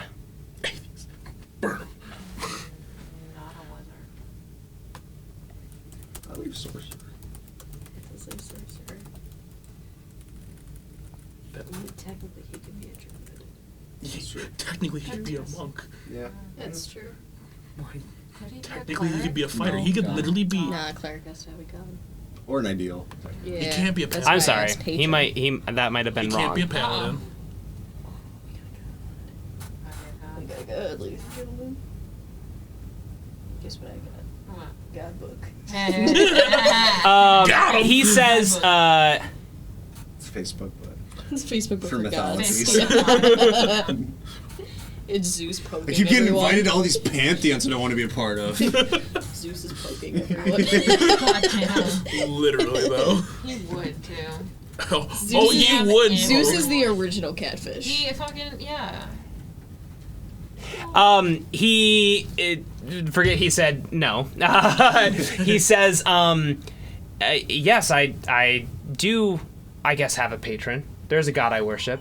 Yes, 100%. What's the god's name? He says, I will answer that, But first. but is it, but what difference would it make? Well, I have a god, right? And Sassafras. I'm unfamiliar with that. You see, he like reaches for like a book of deities. He's like, it's completely unbeknownst to me. He's so thrilled that he doesn't know this. Silefer. It's like, oh yes, of course, I know Silefer. Silefer's intentions for this world are good and true. He nods. He says yes. I want to know if your god's intentions are good and true, and that will tell me if I can trust you. He says, well, I think that's a fair question. He says, I would argue that good is a relative term, and what some people consider to be good may be other people's evil. So, I'd preface that. But the name of my god is Ilsensin. Can I pull out my book and like look at him and be like, see, here's my book, nerds, and can I flip to the deity? Sure. the deity I will practice? say, so I believe Zone of Truth lasts for 1 minute. 10 minutes. 10 minutes? Whoa, okay, cool. Then you're fine, yeah. Oh my god, we're fucked. We're learning everything. I mean, he could, obviously, he's you know, he could just be quiet for He's the rest just of it if like, he wanted giving to, but me he's everything. fine with it. Do I have to tell the truth? Yes. Are you in the everyone. zone? Yeah. Literally everyone. Get in the Well, you had a roll. you had to Auto roll a check. zone. You do have to Auto roll a zone check. sponsors. Oh. A save or whatever. Yeah, you have to roll a 14 charisma. So. Oh, What's damn. what's that god do? Want to read through? You I tell the fucking- truth. Go ahead and I tell the truth. Yeah. He just starts spilling out You truths. can't try, dude. Like, you know I farted in here. he said he looks at you. He says, "I know." Did you cast detect fart? You go through. Give me a. I'll let you do an intelligence or a history check as you're looking through this book. 16. Okay. You find that there is not a ton of information, but you find that it's just written out that Ilsensin is also known as the God Brain, deity of illithids, mental domination, and psychic magic.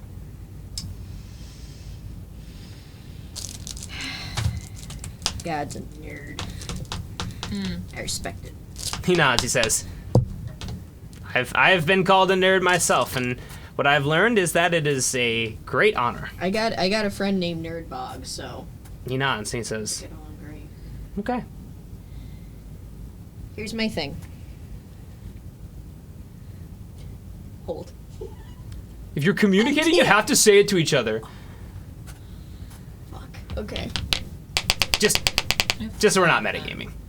But you can step if you want to just. I have to be honest. Yes. No, Yeah. but well, No, I know well. I failed my Nat thing, so I one. have to be If you're in the honest. zone of truth, I'm just saying that if you're communicating with each other, you could just step out and step back in, and that's fine, obviously, and you'd be Yeah. out of the zone of truth. But if you're communicating, you just do that, just for the sake of the lore.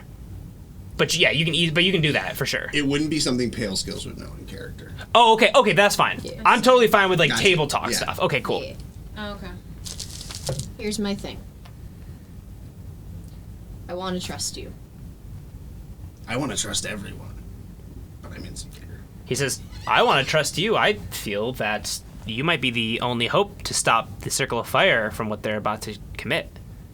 If you backstab us, or you do anything to hurt me or my friends, I will come back here and I will burn every book that you own. Is that clear? He nods and he says, your loyalty is inspiring.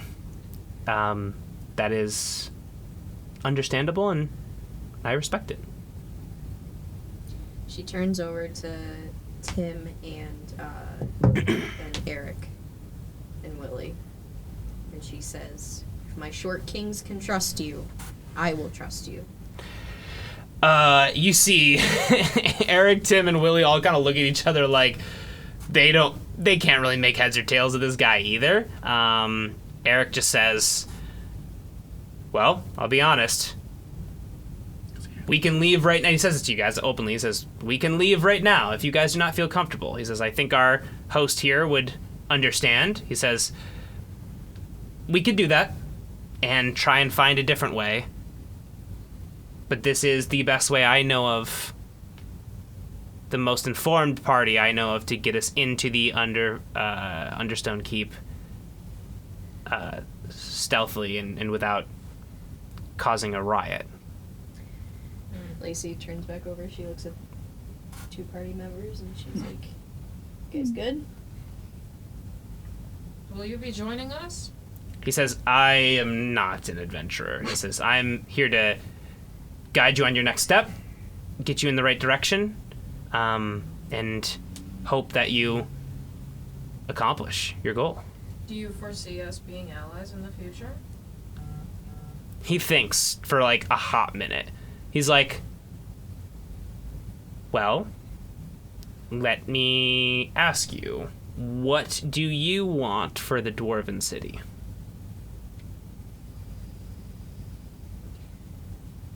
Madras looks at Tim and Eric and Willie and asks them, what would you like for the Dwarven City? Well, you see Eric just kind of, just taking a sip of tea, just kind of, we want to be our own people again. We want to be proud and not committing atrocities in the name of some stupid god and some dumbass organization like the Circle of Fire. Then that is what we want for the city. He nods. You see, Mirgoff kind of like nods and he says, that's a fair vision for the city. He says, I could see our interests being aligned, but I will say, and he looks over at Eric directly, he says, for now our visions are aligned, but he says, but I might disagree with your idea of what freedom is. Lacey's gonna look over and say one more question before we get to how we get in. He nods. Is there anyone that you know of who is listening or watching us right now that we don't know about, but you do? He says no. Then what is the quickest, safest, and most discreet way to get where we want to go? He says, you lied to me. That was 2 questions. I said one last question before we get to. He says, you got me. And I have trouble counting also. he says, okay, yes, all right. Egg on my face. Everything north of 3 gets real fuzzy. He says, all right, well, yes, let's get down to brass tacks then. He goes off. You see, he starts like looking like ravenously through his bookshelf. He starts pulling like random books and just kind of like holding them and just kind of adding to the stack. And then he also pulls some like large, big sheets of like long, like paper with like things stenciled on it. He clears off this like coffee table kind of in the middle of where everyone is, and he kind of like folds it out. He starts to put like some like a candle stick kind of to hold one end as he kind of spreads it on the table, and you see this diagram basically of the city, specifically of the Middle City and the Underforge Keep. Or the castle, I should say. He takes another sheet, puts it over top of it, and it is like an overlay of a system underneath, which seems to be kind of looking at like a sewer system as well as different ways to kind of navigate maybe old ancient tunnels and passages that don't seem to be in any kind of use anymore. He says, in my studies, I have found Dwarven architecture to be riveting. He says, I have found there to be many passageways that have been built over time, and as new kings have taken charge, and as the Forever War raged on, and these large, different, massive events happen, this city has changed dramatically in structure. Even just recently, many things have started to change here, and you'll notice he puts like another map on, this kind of, and you will notice this, especially Lacey, this diagram that kind of illustrates some of these mechanical bronze-like roots. And when you first notice, when you got to the prison in the Hollow Mountain, is you noticed that they had this architecture that was very similar to Rune in that way. Far less dramatic, but kind of like looks like it was just peeking through, almost like weeds growing in and out of this mountain and around some of the architecture. He lays out a map that seems to be kind of hand-drawn. And he says, this has been something that I've noticed to be very new. And you see that these like roots and whatnot, almost they look like, when you put them down, it really looks like roots of a tree almost, spreads out, and the epicenter is the Understone Keep. And you, Lacey, give me a history check. Oh, hey, hit the button. Ew. 12. Good. 12? Mm-hmm. You remember that your most recent time trying to figure out your 3 books,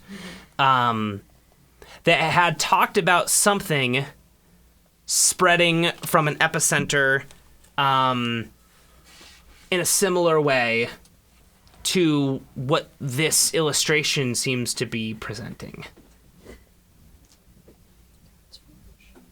And you see that he continues on and he says, now, this may be less important to our cause right now, but it's absolutely intriguing to me. And you see he keeps rattling on about this stuff, and Eric just kind of like, let's get on topic here. How can we get into the Underforge? He says, yes, of course, I apologize.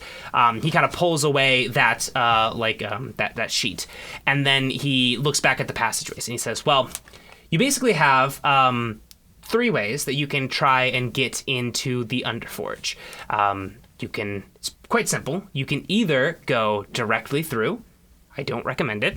He says you can try and climb the mountain top, the wall, and essentially spelunk your way in. He says that seems very dangerous as well. Or you can use the sewerways, which eventually connect into some of these old forgotten passages that will take you to the very bottom of the Understone Keep. And then, of course, if you're trying to be stealthy, which I imagine you are, you'd be able to work your way up from a very desolate area to a more and more populated area, maybe disarming enemies in the way if you're looking for combat or if you think it's inevitable. He says, ultimately, as I've been thinking about it, I think that this would be the best approach. You would have no issues with guards in the sewerways. In the passages, I don't know for certain, but I think you would have very little issues. Now, there is the factor of old dwarven traps that could still exist. The dwarves are quite good at making things, and old traps and guard systems that have been built there could very well still be intact. So that is something that could present issue with you. But if my sources are correct, and he kind of looks over Eric, he says, it seems you are looking for something which you believe to be buried under the Understone Keep, and this might be the most direct way to get there with the least amount of confrontation. And so he keeps rambling on, but sorry, I was interrupting you. I thought you were saying something. Oh, sorry. So he kind of continues on, talks about like some of the logistics there. As he kind of gets through the rest of the plan, you see like Eric kind of like nods and agrees and says like, oh yeah, I remember this passageway here and things like that, and starts to kind of formulate a plan to get in there.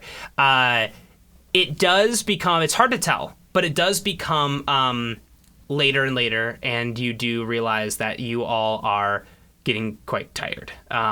It has been long ass fucking day for you guys, but it's winding down. Time-wise, it has been about it was about like 14 hours when you were up at the top of the outer part of the city, and since then it's been probably a couple hours of travel, probably a couple hours of, I'll say about 5 hours total. So you have about 10 hours left before the army, the Bjorn's army essentially is supposed to arrive. As that, actually no, that's gonna wait. So you guys are definitely getting more tired, exhausted.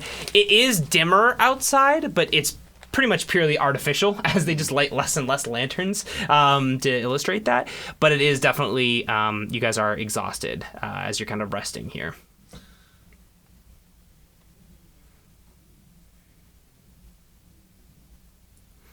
Pale Scales turns to Eric and says, so do you think it'd be the sewers that would be the best way, or the spelunking? It sounds like the direct path was a bad idea in general. He nods, he says, the direct path would be a Hail Mary. That would be, honestly, probably suicide for a party our size. He says, I'm not much of the acrobatic type. He's like, I don't think my dwarven allies here are either. He says spelunking into the Underforge would be maybe equally as suicidal. He says, but the mapways that are illustrated here does seem to make a lot of sense. I think that is the most clear path. The spelunking one? The sewerways. Got it. Yeah. He says, if you really want to spelunk, you can. No, I like the one that sounds stinky. He's like, then that is the sewerways. How familiar are you with dwarven traps? You see stuff Eric. To be able to spot? Eric's like, fairly. These are designed to be secretive. And it's not like just being a dwarf would necessarily make it so that I could automatically see them. But he says, but hopefully I could have some insight. You guys like pressure plates or tripwires? Do you have a preference between poison darts? He's like, throwers? honestly, depends on the era. We've used it all, man.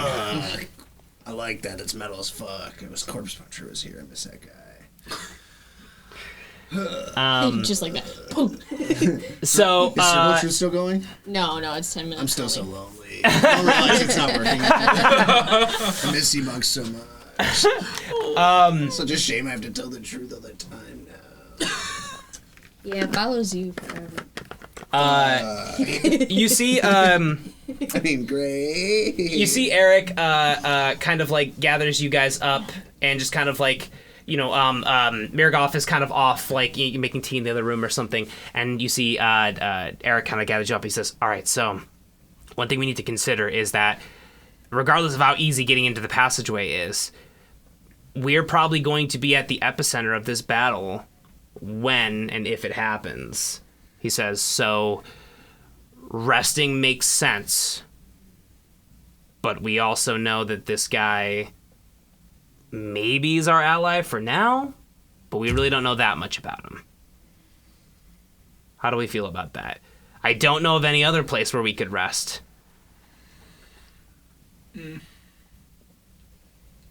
He's like, we could maybe try and take shifts. Probably the best idea. Yeah. I can take first shift. He nods. He says, all right, we'll each take an hour shift, and then between the 7 of us, we should be fully rested by the time we, we need to head out. Where can we all sleep? 6 of us.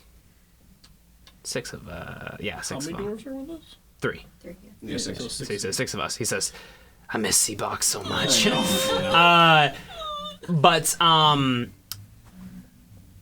Sorry, what did you ask, Dame? Where would we all sleep? He says, well, we could just rest here. He's like, Mirgoff has already offered to rest Like for us all in to the rest same here. room in the living Yeah, room? he says Gotcha, yes, gotcha. exactly. So he's like, I would just probably recommend that, and then hopefully nothing would happen, of course, but if it does, it's one guy. Is this for my spells as trying to make sure. Is this going from one night into a new day? Usually, sure, that's usually it would be a long rest. So usually that do you have spells that actually say like the time of day? I would say yes. Okay. I'm just wondering because there's a certain spell that like if I cast it twice in one day, like the 24-hour period, not necessarily 24 hours, but just one day to another day, it'll affect it. So that's what I'm asking. Got it. It would be it's tough. Like would it be like 10 o'clock to 4? Like 10 p.m. to 4 a.m. Like this day? Yeah, that's what I'm at. Are we passing the midnight? Oh yeah, time? yeah. You'll Okay, definitely be got it, passing got it. midnight. Okay. Yeah. Okay. So I'm gonna take first shift. Okay. What's my dude doing? So you all I'm down to rest. Are you down to rest? rest? Yeah. Okay, cool. Sebog's down too. You see they all Sebog's still making his journey. You see you guys all go to bed. He kind of like dims the lights and whatnot. Pale Scales is out immediately. Lacey, you stay up and take the first watch. You see that as you guys are going to bed, you see Mirgoff kind of nods to you all and says, all right, well, good night, and I'll see you in the morning before you're off. Heads upstairs and Real quick. stops. He's like, yes, of course. Your god, Ilsenstein. Mhm. If you could ask him one thing, what would it be? What is the most interesting thing that he knows? So he goes upstairs. Yeah. I'm gonna cast divination and talk with Ilsenstein. Cool. Okay. Very cool. And I'm gonna ask him, for my mind flayer friend, what is the most interesting thing you know? Ilsenstein is going to respond. Now, here's a question. What is the casting like of that spell? I'm still like aware of things going Right, on. totally. But basically they can answer me. I think it's in the. Sorry, give me one sec just to pull it. Two up. truths and one lie. They come in pairs of 2.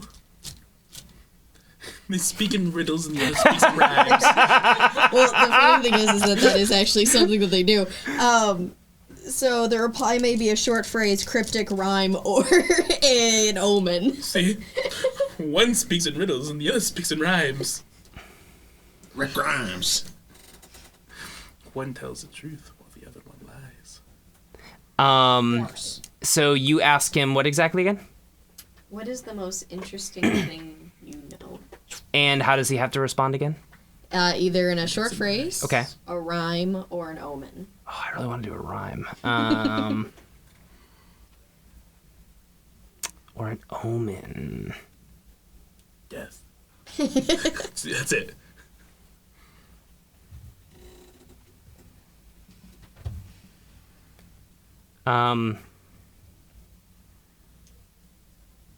He says, this like ethereal, deep and kind of like foreboding voice kind of rings through your head, and he says,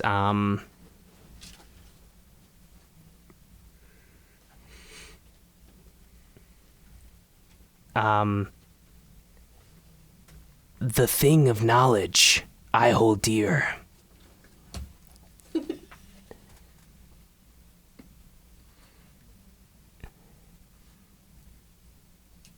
Is what the weak will do in fear.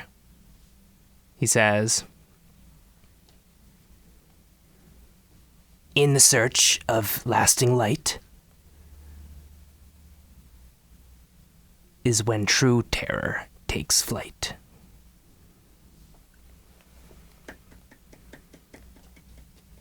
Thank you. He says thank you. He just gives a cereal snap. Yes, thank you. So inspirational. Thank you. It ends. I was gonna try to find a way to say you're welcome and then rhyme you're welcome. I was like, there's no chance. Hey, we're out of here. Dwayne Johnson. Cool. So you stay up. Party hard. For an hour. I have to do a couple of rolls here. Oh, fuck. One is how fucked is Sebog. The other How fucked is the tank? Who's fucked me? Who's fucked worse, Sebog or the tank? probably tank, honestly. Tank seems like a whore. No, Sebog seems... Before this event, he has probably been a Beer boy. very child of his deity. Beer boy. Yeah, he's been a... Beer bog. Pure bug. So many names. Definitely not Horbog in the... not slut bug. Yeah, nah. Oh, Lord. Not loose bog either, you know.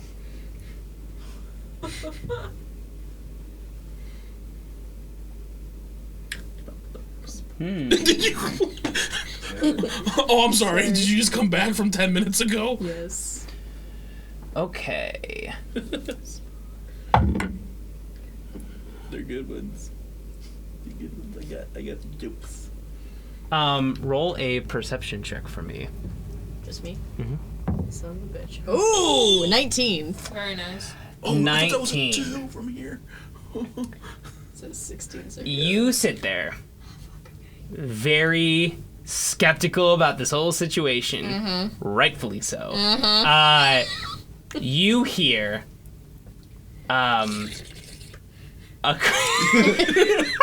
you hear a fleshlight. step.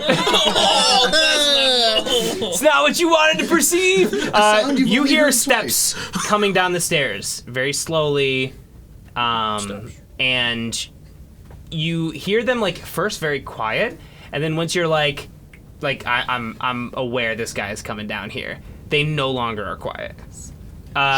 They walk down. You see in the same boots that he was wearing before, in the same pants, in the same tucked-in shirt and leather, or not leather, what was that? That's it. Tweed. It's tweed, yeah, was tweed tweed. jacket. Walk down this figure, and as you notice, his hands are no longer human hands.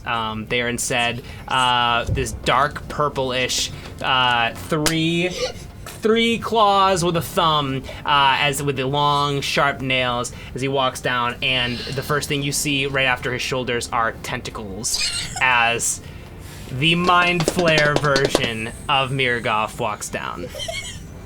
And he says, very insightful. It was actually a perception.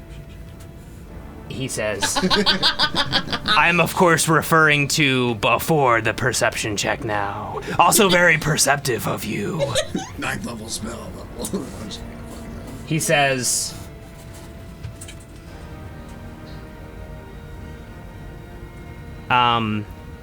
and you can kind of feel that he is reading your thoughts as he stares at you. I repeat back in my head, the thing of knowledge I hold dear is what the weak will do in fear.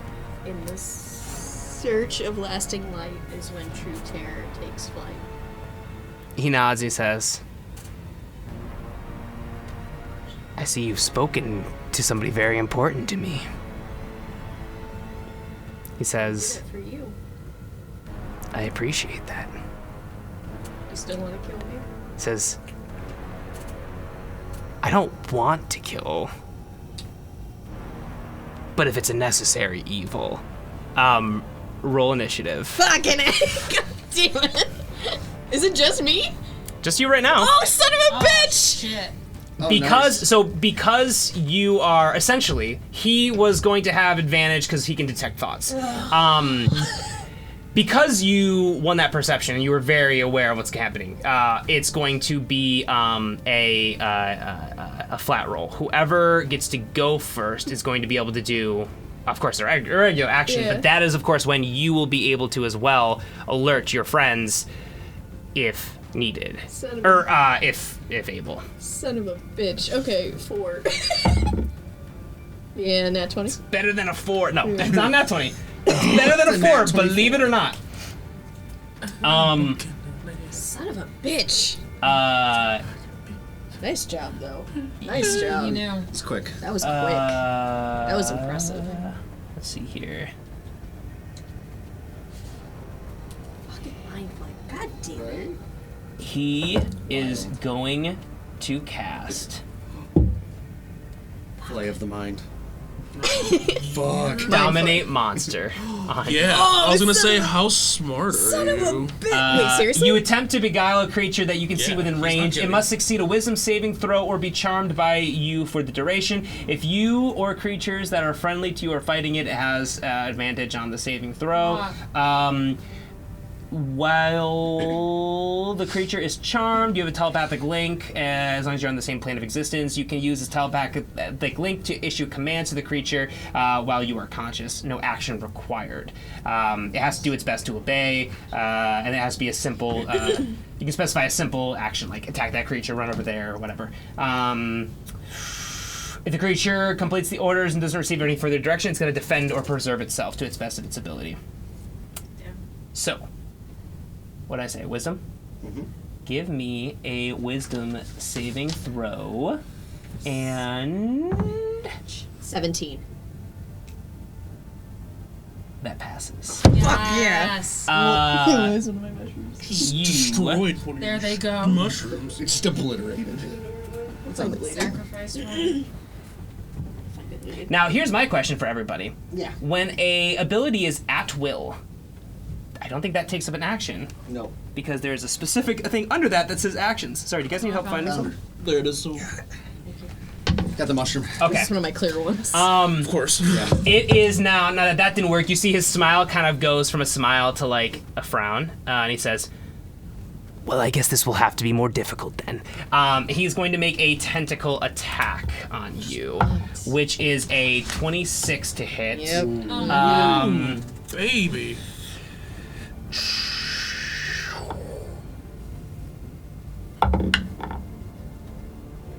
Oh no. Okay. 15 damage, psychic damage. Okay. And you are grappled. I'm grappled. Make a intelligence saving throw. Son of a bitch. 12. You are stunned until this grapple ends. Oh. Bitch. That's Now, Yep. roll a flat d20 luck check. Oh. 6. Okay. Lacey. You sit there. Uh-huh. And I believe incapacitated.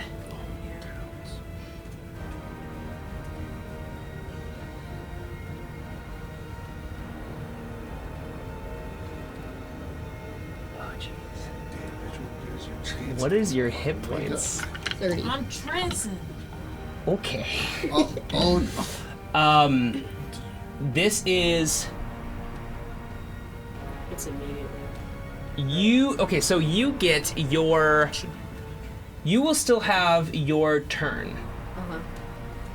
Because he cannot do this yet. So you technically have your turn. But you are incapacitated. Didn't she roll another save? I don't believe so. I can't move. I can't talk. What's your health again? It's-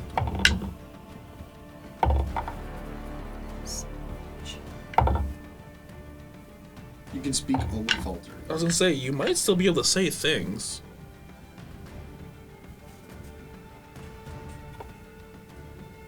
You are stunned. That's a great point. Yeah. A stunned creature is Can't incapacitated, can't move, and can speak only faltering. So you probably won't be able to cast a spell, but you can still say things. You can speak. I can speak. You can still definitely can. speak. It has I have it right here. Yeah. Just maybe not coherently. I am gonna scream Yep. bloody murder. Very smart. I'm like, that's probably. Easily wakes up the rest of the party. Roll to wake up. Everyone roll initiative. Got a How are you 13. not here yet? How slow are you? That was your luck roll, I a turtle. think. He's a turtle. No, that was that for wasn't how her much luck roll? noise the situation would cause to see if it would wake them up. damn. But I already rolled for yours. Oh, 9. okay. You got a 9? I got a 13. Oh, plus 5. 18. I feel like at this point you don't want to hide. Okay, what'd you get on your roll again? Oh, never mind. It was low, right? 4. Okay. And then 9 and 18 for her. 9, 18. Okay, cool. Yeah, 11. Son of a bitch. Yeah.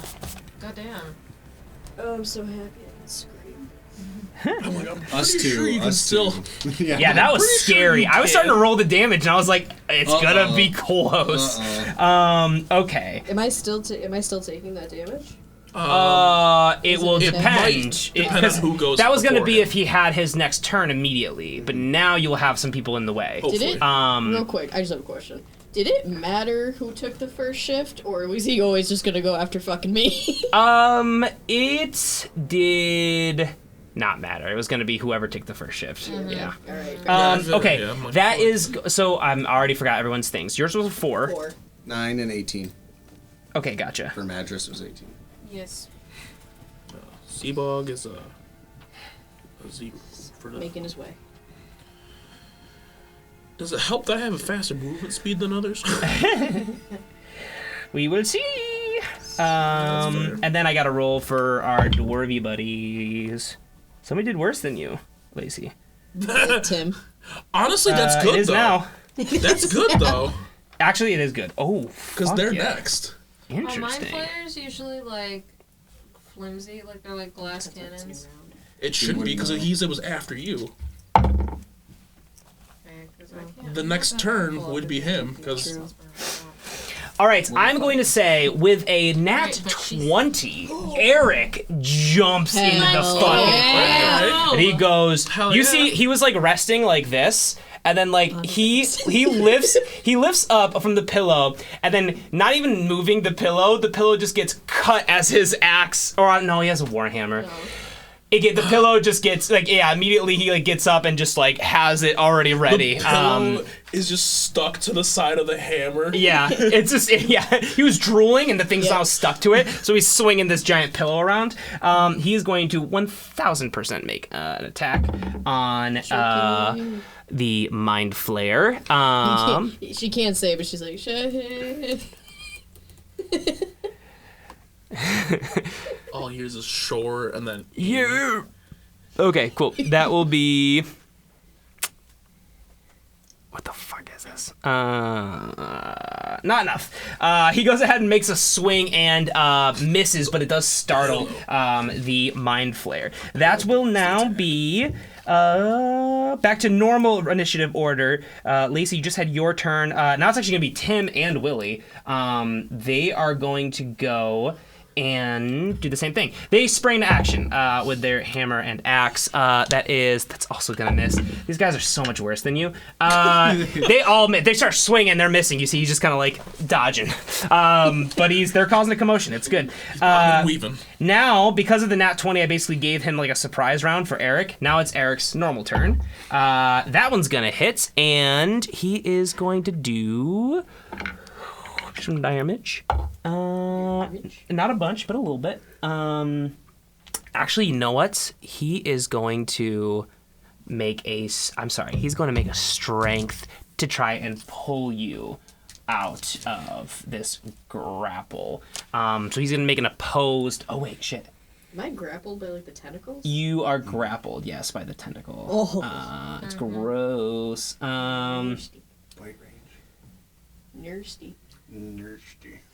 Grish. Okay, let's see.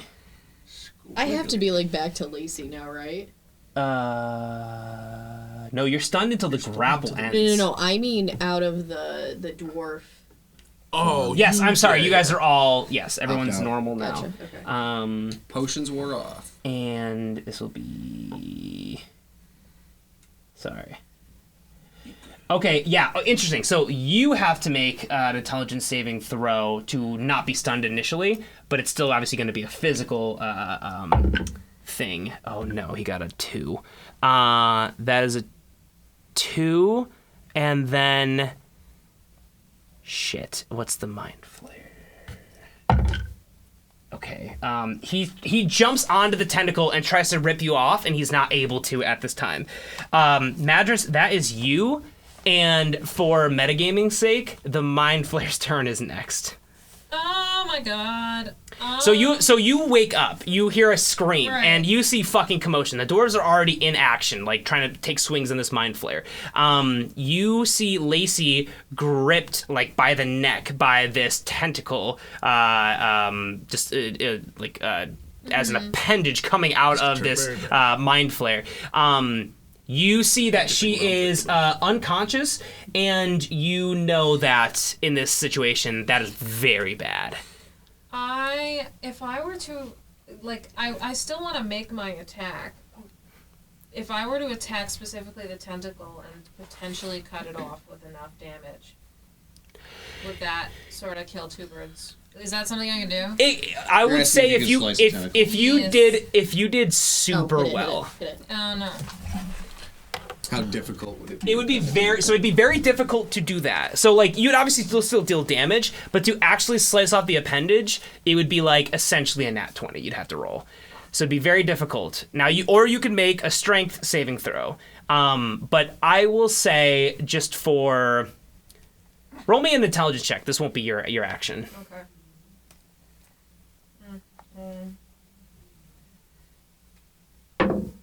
That's a nat 20. Holy shit! Hell yeah. That's that supposed to be sucks. garbage, though. That's how it is. You know from some memory that you don't remember, you know a lot about mind flayers for some reason. You know that it has her grappled and she is unconscious, and its immediate next step, the next thing it will do, is try to extract her brain. Yep. Which will instantly kill her. Yeah. If it brings her down to 0 life points. Yeah.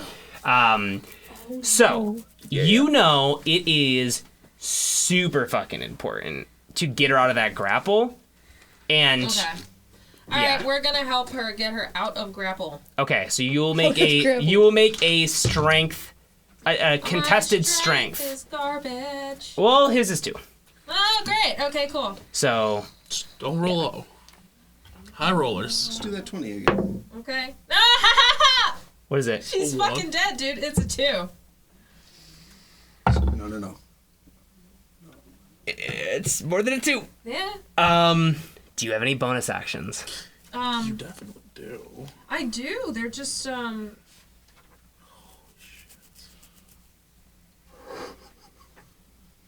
I can either dash, disengage, or hide. Like, those are my bonus. I can't do anything to help her. I can try... Yeah. So what do you do? Yeah, you can still use your bonus action. You still do need to kill this guy, regardless of what happens with Lacey in this moment. I'm gonna dash behind him, low-key. I feel like that gives me a better position. You want to dash behind him? Well, because, like, I can't help Lacey at this point. I did what I could. I need to get in a good place to attack him. I'm over Lacey. Well, what other choice do I have? Play better. I don't know. I don't. Fuck you, you damn it. All of my RNG went to that nat 20. I'm not getting any other good rolls for the rest of the run. Dude, stop farting. I'm so nervous. I'm so nervous. So true. Okay. Holy shit. Pale Scales doesn't wake up. All right. Here's what I will say. So I rolled a d4 to see how many turns it would take Sebog to get here. It was a 2. We are now on the second round. Whoa. Because the first round, just you two counts. Roll me an initiative. Did I get skipped? And if you get better... No, yours hasn't gone yet. It was weird because of Eric's nat 20. Right. If you get higher than an 11, you will be able to enter the scene and potentially help. Gotta get better than an 11. Please save me. Luckily, he didn't roll that well.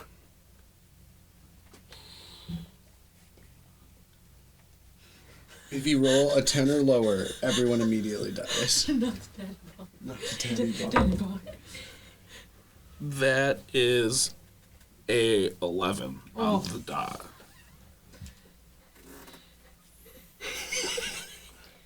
And I have a +4 to dex. Oh no. +1 from luck roll? Technically, it's not an ability. Roll me. I'll give you an option. You can either roll a d4 and if you get an even number, then you get to go first. So it's 50-50. Yeah. Or you can just try and roll just a flat luck against his flat luck. Which would also be 50-50, right? It is. It's got to still be. It's just a different way of doing it. Yeah. Pick your poison. Yeah, like an actual party death. Party member. Yeah. Can I bargain with you here? What? Can I bargain with you here? Sorry, what? Can I bargain with you here? Well, it depends. It depends on the bargain. That's what I'm hoping gives me something. Can I roll with advantage if the Sebog is running in? She is the visibly smartest one. So probably Casey's brain. If you're running in without your mask on? Like I could tell there was urgency or something, and I didn't think about putting the mask on. I will say that you have the option to have the mask on or off. But that's not going to change this roll. It won't change this roll, and it also doesn't really make it... Actually, you don't have your mask on, for sure, because you were running as a dwarf. Yeah, but I'm assuming by now... Yeah, you did transform back, so if you put it back on... But I'm saying... At some point before the transformation, I realized that there was probably some kind of urgency, or just didn't think about it and was moving fast. So either way, you're gonna get there at the same time. Okay, so it's not gonna change anything. Yeah. Fuck you. I'm gonna challenge you to a roll. All right. Rollies. What? Who do you want to roll first? I want you to roll. That's first. fair. That is fair. Like Rollies. He got a 12. Son of a bitch. I'm so excited. Son of a bitch. Oh no, it's a 7. Sebog, you run up the you're kind of speeding now just because of the fact that you're it's darker now, but you're no longer a dwarf, so you're trying to like you are moving, but you are trying to be stealthy at the same time. You run up and you see your compass obviously pointing dead to this building. Mm-hmm. You run up and you see windows in there, and it's dark, but you do notice that you see in there this mind flare holding Lacey, her unconscious, as you basically, I'm assuming, dive through the window. I'm in there. Yeah, it's as fast as you possibly can. Yeah. Yeah, so you dive into the scene, and so now you're in the fray, but the mind flare will go first. So we have to see. I hit a button by accident. Okay. There's power and mushroom. Okay. Let's see here. No. Oh, it You're is. stunned. Yeah, but the damage is not advantage. No. I don't think it will. Because it's an attack. He has to make an attack roll. And it has to be somebody incapacitated humanoid grappled by the mind flare. Okay, got So that just literally has to be for him to be able to even do it. Okay, got So it. he has to make an attack. Very easy for him to hit. Yeah. That is a unnatural 20 Oh my To god. hit. to hit. Okay, So that's okay. going to hit. Okay. Here's the damage. Okay. He is going to roll 10d10. Oh my I'm god. fucked. I'll do one. 3, Okay.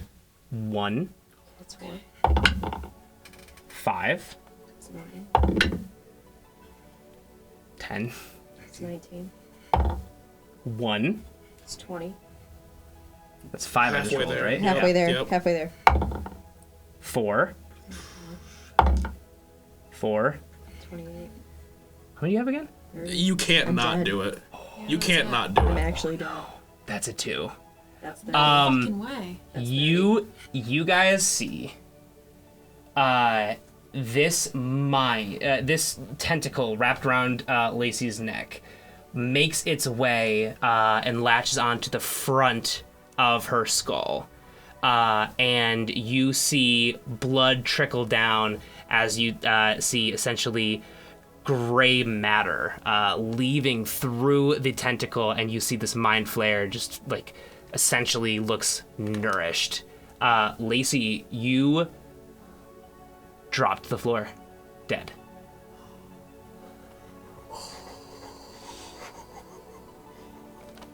That will be Sebog's turn.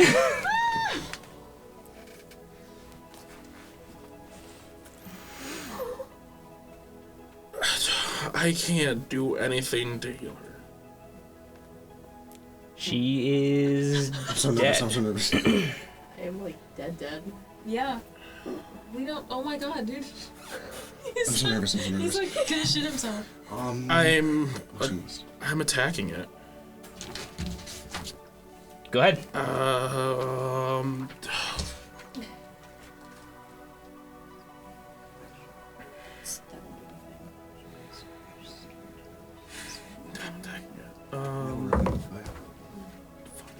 I got a above an 18 for the first hit. That hits. Okay, I'm gonna roll my 3 attacks that I'm gonna have on it. Definitely did not think that would happen. Yeah, that's wild. That's 15. He honestly didn't even get that good of rolls. I think you just got really bad ones. Yeah. He got slightly better rolls. That's a 19. Like So honestly, that's like a Dominate hit. Monster would have been better. Yeah. Would have been a better situation. That's what he first went for. That was a 19 for that second attack. That hits. That's gonna be an 18 for the second attack. Or the third attack, I mean. That also hits. Okay. Do your damage. God,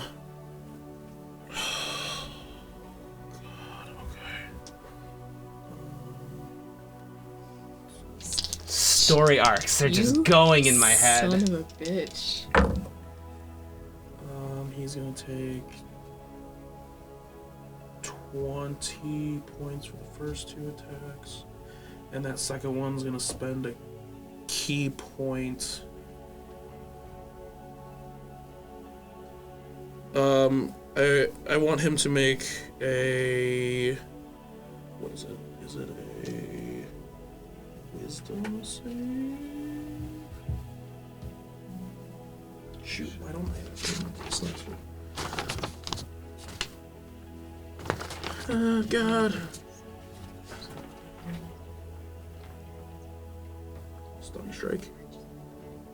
Constitution saving throw for me. Okay. It has to be... It's a 10. Okay, it didn't beat it. All right. So it is stunned until the end of my next turn. Is that that's a magical effect, right? Stunning strike. It's me punching it. I'm affecting its ki by punching it. I don't know if that's a magical. I'm gonna say no. I'm gonna say I'm he like- is different. Okay, cool. And he is like stunned. energy. Yeah, it's Yeah, It's I a agree. melee weapon attack, so it wouldn't Right. register as Pale magic. Scales, by the way, you're on deck. Got it. Okay, cool. He's stunned. And how much damage does he take? Let me do the damage for the last hit. I said 20 so far. Okay, gotcha. You see as you've done the punches, that fucking knocked him. He looked revitalized, like nourished basically from the extract brain that he just did. But then you just punch him and he just like falls to the wall. He is not, his stature is not physically, dominating in any way, shape, or form. And that next hit is also gonna be with, it's gonna be with a little thing called Hand of Harm. So, of course, it's a worse roll. So let's see, what is it? It's plus my wisdom for that one. So that's 5, 10, 15, 16, 17 damage on the second attack. 17 more damage? Yep. Or the last attack, it's gonna be 17 more damage. So it's 37 total? Yep. Damn. And then I want to check one thing. He might be poisoned as well.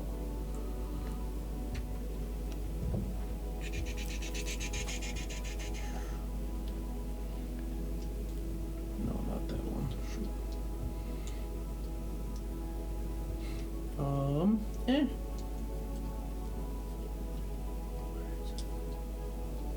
Oh, I can't do that yet. Okay. I lied. Okay. So he just that 37 damage? When I use hand harm on a creature, I can subject that creature to poison. So they're Okay. just poison. Okay. Poison usually means they have disadvantage on some things. I'll find poison while they're going. I can do it too. Pale Scales, you can go ahead. Okay. Disadvantage on attack and ability rolls. Got it, okay. Seeing Lacey fall to the ground, I visibly become both like shaken and angry. If I were a barbarian, you could say I flew into a rage, and I cast Ray of Frost. Before you do that, give me Yeah. give me an You want insight, intelligence? I'll say you can either give me an Arcana or an Intelligence or a Wisdom roll, and do it with advantage. Well, it's either +0 or -1, guys. Okay.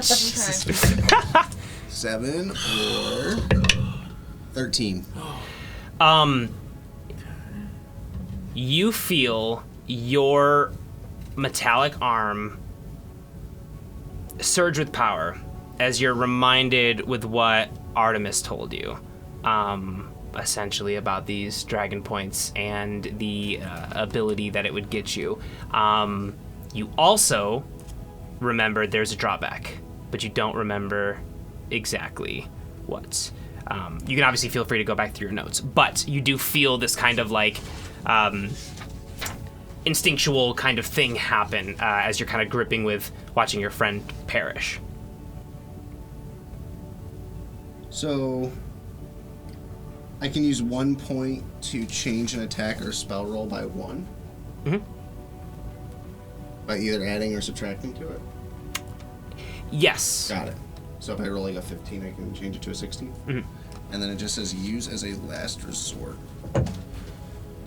Which I'm gonna fucking do. So...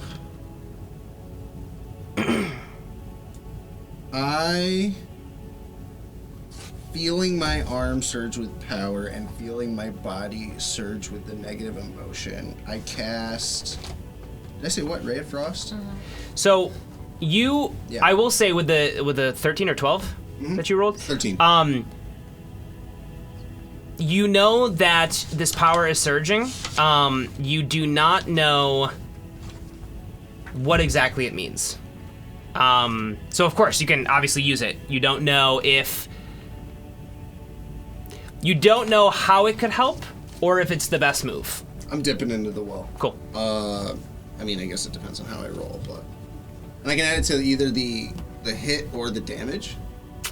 I think it's just the hit. Okay. I will double check. Okay. But while you go ahead and then we'll adjust it if needed. I'm gonna cast... Jesus.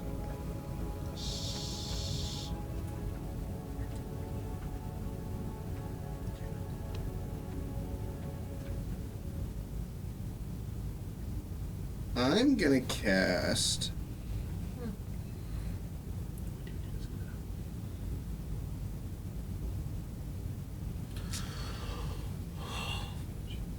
Does it look bloody? He looks hurt. He got hurt. You fucking hurt him. He's not physically strong. Can't believe I'm dead. To That be was a perfectly honest, fucking whirlwind. I have had some of the best rolls, and I have been one of the only ones that hasn't gone down. I know. It's so Almost fucking Yeah, you literally went from almost. I think you've maybe gone down once or twice this entire Like time. once, yeah. Just once, and now you're just. Just an attack roll, Dame. What's that? Attack roll. Got it.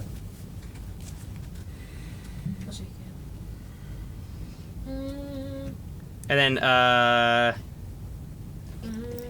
the next person that will be up will be Madras, but it will be after some dwarves. Yeah, I'm gonna cast Ray of Frost. But the dwarves will go quick, so. So it's a 13 plus 8 to hit? 13 plus 8 definitely hits. Yeah. So would I use the dragon point anyway? Would you want to? It's so all that you know right now is that it can help you increase or decrease an attack roll by 1. But I have no idea what the drawback would be. You don't, yeah, and you don't. You also know that there's a lot to this.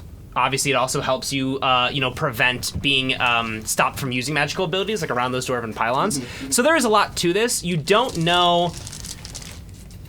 You know that you don't know everything about it. I'm gonna expend a point even though the spell will hit anyway, just to see if it helps us. Okay.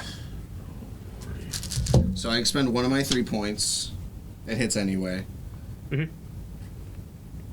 And then I have to do 2d8 of cold damage plus 5 to 1 damage roll of that spell. So d8s are these bad boys. That's an 8. And that's a 5, so plus another 5, that's 18 damage of cold. Cool. And doesn't it blow up too with a... No, it's the ice knife. Oh, I thought that's what you said you used. Cool. He's looking hurt. Did the Stab it. gauntlet do anything? No. Oh, does necrotic damage do anything to it? Necrotic damage? Necrotic damage. Same. I think as normal. I don't think he's immune to it. I wasn't sure if he was like immune or weak or whatever. Is it? No. Okay.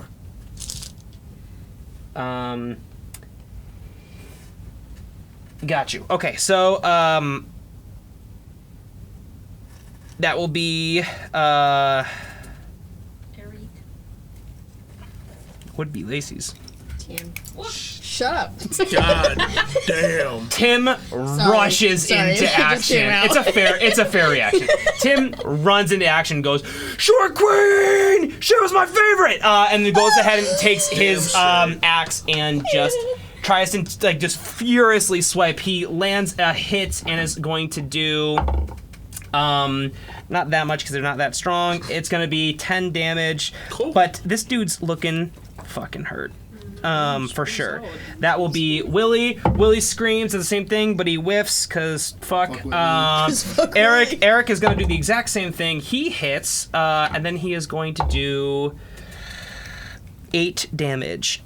This Mind Flayer looks very hurt. Okay. Madras. You dashed behind him, right? I did. Oh, fuck you. Do it, girl. Madras, it is your turn. Down. You see, this Mind Flayer has just been fucking rattled. He is falls down onto his knees. He's still up, technically, but he is on death's door. He like you just see like his like bluish blood just like dripping out of his mouth, wounds from the axe, from the hammer, from Sebog's punches, from Pale Scale spells. He's hurt, and he looks at you and he says, "If you spare me, I'll help you save your friend." And why should we trust you? He says, "What other choice do you have?" He's in a losing fight. The only chance we might have is him. He's in a losing fight, which means he'll say what he needs to say to get out. Don't kill him. He deceived us and killed Lacey. Why would we trust the thing that killed our friend? Because we have no other option to bring. Because he's him back. desperate for his life. We need him, and he needs us. And we're desperate for hers. I have no options in terms of holding him down. You can grapple him. I mean, I can but grapple him, you can but- just. What you could do is, if you want, you you could do an attack roll and do like non-lethal damage. Yeah. He's essentially surrendering, but if you want, you can do like non-lethal damage and basically incapacitate him without killing him. Okay. If you want to. So does that mean I just, no matter what damage I end up doing, I leave him with 1 health? You essentially leave him at At zero, zero. essentially, Zero. but alive. Yeah. Or you can just go ahead and attack him. You can also, if you want right now, do an insight check to see how truthful you think he is being. But that would take up my entire action. No, I'll let you do that You first. can- Okay, I'm gonna do that. He is not winning this battle. That was 4. You can't read him. Nice. Sorry. So it's your choice. Yeah, it's up to you I'm ultimately. gonna just incapacitate him. So we're gonna. Cool. We're gonna roll Hopefully do the hit. damage. Yeah. You pretty much will. It's either you're gonna Or incapacitate you him. whiff. Or you whiff. You could Oh, whiff. I'm not gonna whiff. But I think you're gonna Plus have. You're gonna have. 18, Yeah, dude. you're gonna have. Yeah, but if you roll a 1. What'd She you roll? whiffs, nat 1. You son of a bitch. I said if you roll a You 1. fucking called it. Yeah. It's your fault. Yeah, you should have just taken the surrender. You angsty bitch. How are you trying to attack him? You I was gonna Fiend's Bane him from behind. Got it. So You do get advantage. Oh. Yeah, he's flanked. Yeah. It's a nat 1. It doesn't matter. It's Oh, It advantage. doesn't matter. Yeah, roll again. Roll Get a another nat 20. 4. 4 plus 8, 12. To hit? Yeah. It does not hit. No. You take your sword and drive it Stab down. it. As you're right Nice. about to do that, you see he Tentacles. just moves out of the way. You stab Fiend's Bane into the ground. To the Eric. It is now His turn. his turn. Yeah. You see he looks at all of you, smiles, and plane shifts away. Sebog knows that Pale Scales has done this before. Magic Pale Scales. How does this work? The snap away thing? What he just did, I've seen you do before, have I not? The blink? I just go to the fucking ethereal plane. For how long? When does he come back? How far can he go? If it's plane shift, it's a different thing. He should be right in the same exact spot, just on the ethereal plane layered over us. How long? It's a minute in duration. But you can move about. And you pop back up every turn. How far can he go? Well, it depends on what plane he went to. If he went to the ethereal plane, then he's got his same amount of movement. He can see 60 feet around him. If he went to any other plane, I have no idea how it works. Because it's extraplanar travel. Like if he went to, let's say, the fucking Fae. But he plane, comes back. If it's blink. Sorry. He could have cast something like What did Dimension you Door. say? No. It's not. That's not a Farfetch. I was thinking of it. Because if he casts Dimension Door, he's somewhere else. Yeah, I feel like Dimension Door is still only. I mean, it's 120, I think, for Dimension Door, but it's still not gone. It's I'm going to pull out my compass. Yeah. And I'm going to focus on son of a bitch. The compass just starts spinning like ridiculously fast, and you see it stops in one direction, immediately stops in another direction, stops in a third direction, and it will not stay on one spot. It seems to be essentially giving you no indication. What if I actually think about? I mean, would I not think of What son if of a I try? bitch? Would I not think of son of a bitch? And What if you think about? I mean, well, so when you're thinking about him, the mind flayer, Yeah, that's what's you're happening. unable to find him.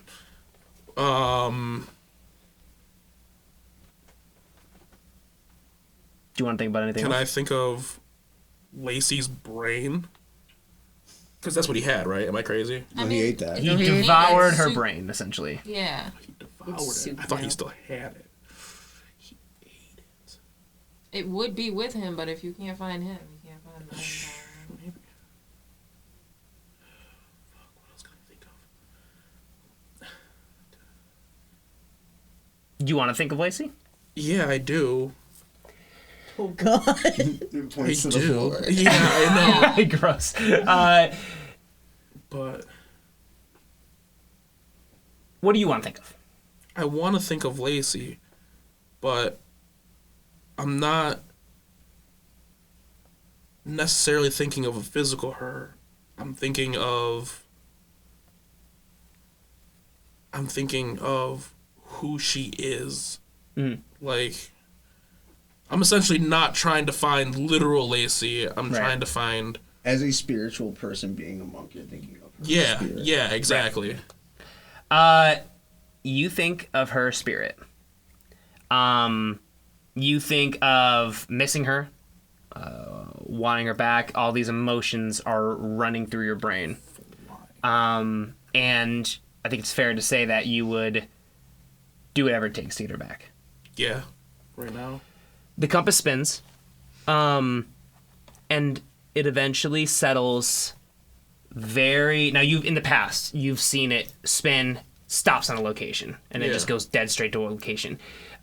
It slows down and just creeps to a halt into one location, and then holds true that way, which it's hard to get your bearings, but essentially back the way you came, back towards the outer city.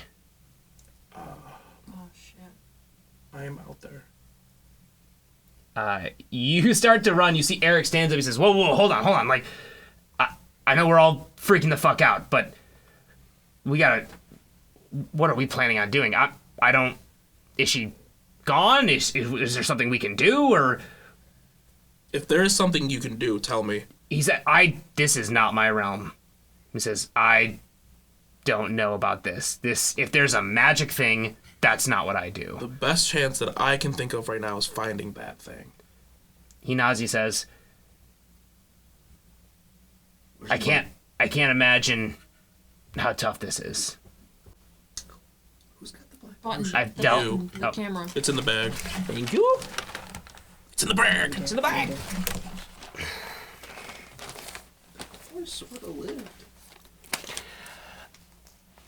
Just suicide. That's not how I want it. Let me see. So, the compass holds true to that one location. You see, he looks at you and he just says, "Listen, I have no idea about this stuff. If there's something that you guys think you can do to bring her back, I understand going for that." He says, "I hope you'll understand I need to try and free my people. And I'll understand if we have to part ways because of that."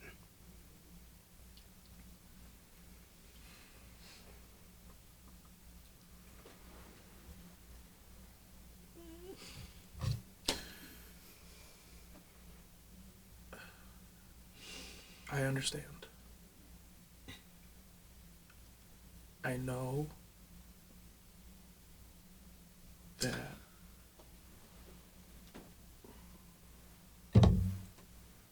Was him phase shifting a spell cast?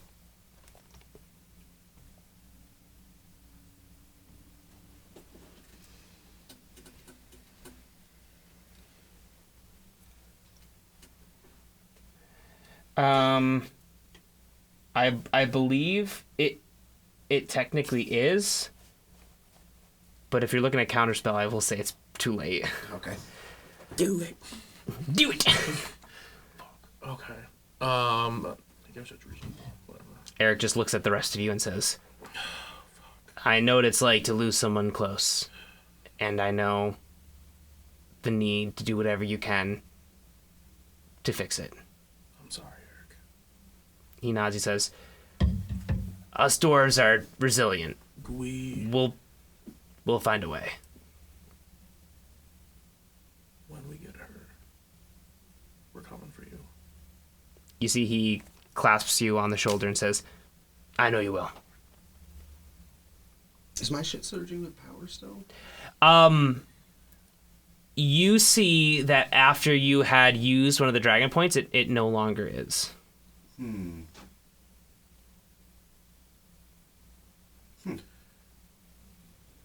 I ask him if he has anything that might help me. Still, I'm assuming it's still dark. It is still dark, yeah. When I was running inside before I noticed shit going down, how was the streets looking, like dwarven wise? Pretty quiet. You remember that there is a tight curfew. Yeah, okay. So it's quiet. You also know that when you went down to the Underforge, all of those tanks were there. amassing there. Okay. I'm going out. I'm walking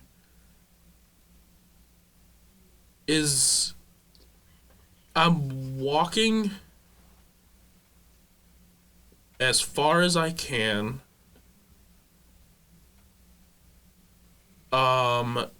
Okay, so I'm gonna walk 45 feet Okay, what are you guys doing? towards the. I want to search the upstairs. Okay. You go ahead and search upstairs. Madras, Enter his room. what would you like to do? I want to go with Sebog. Okay. You guys start to go. I'll say that as you're kind of like talking to Eric, you go upstairs to kind of search around. Yeah, go ahead and give me an investigation check.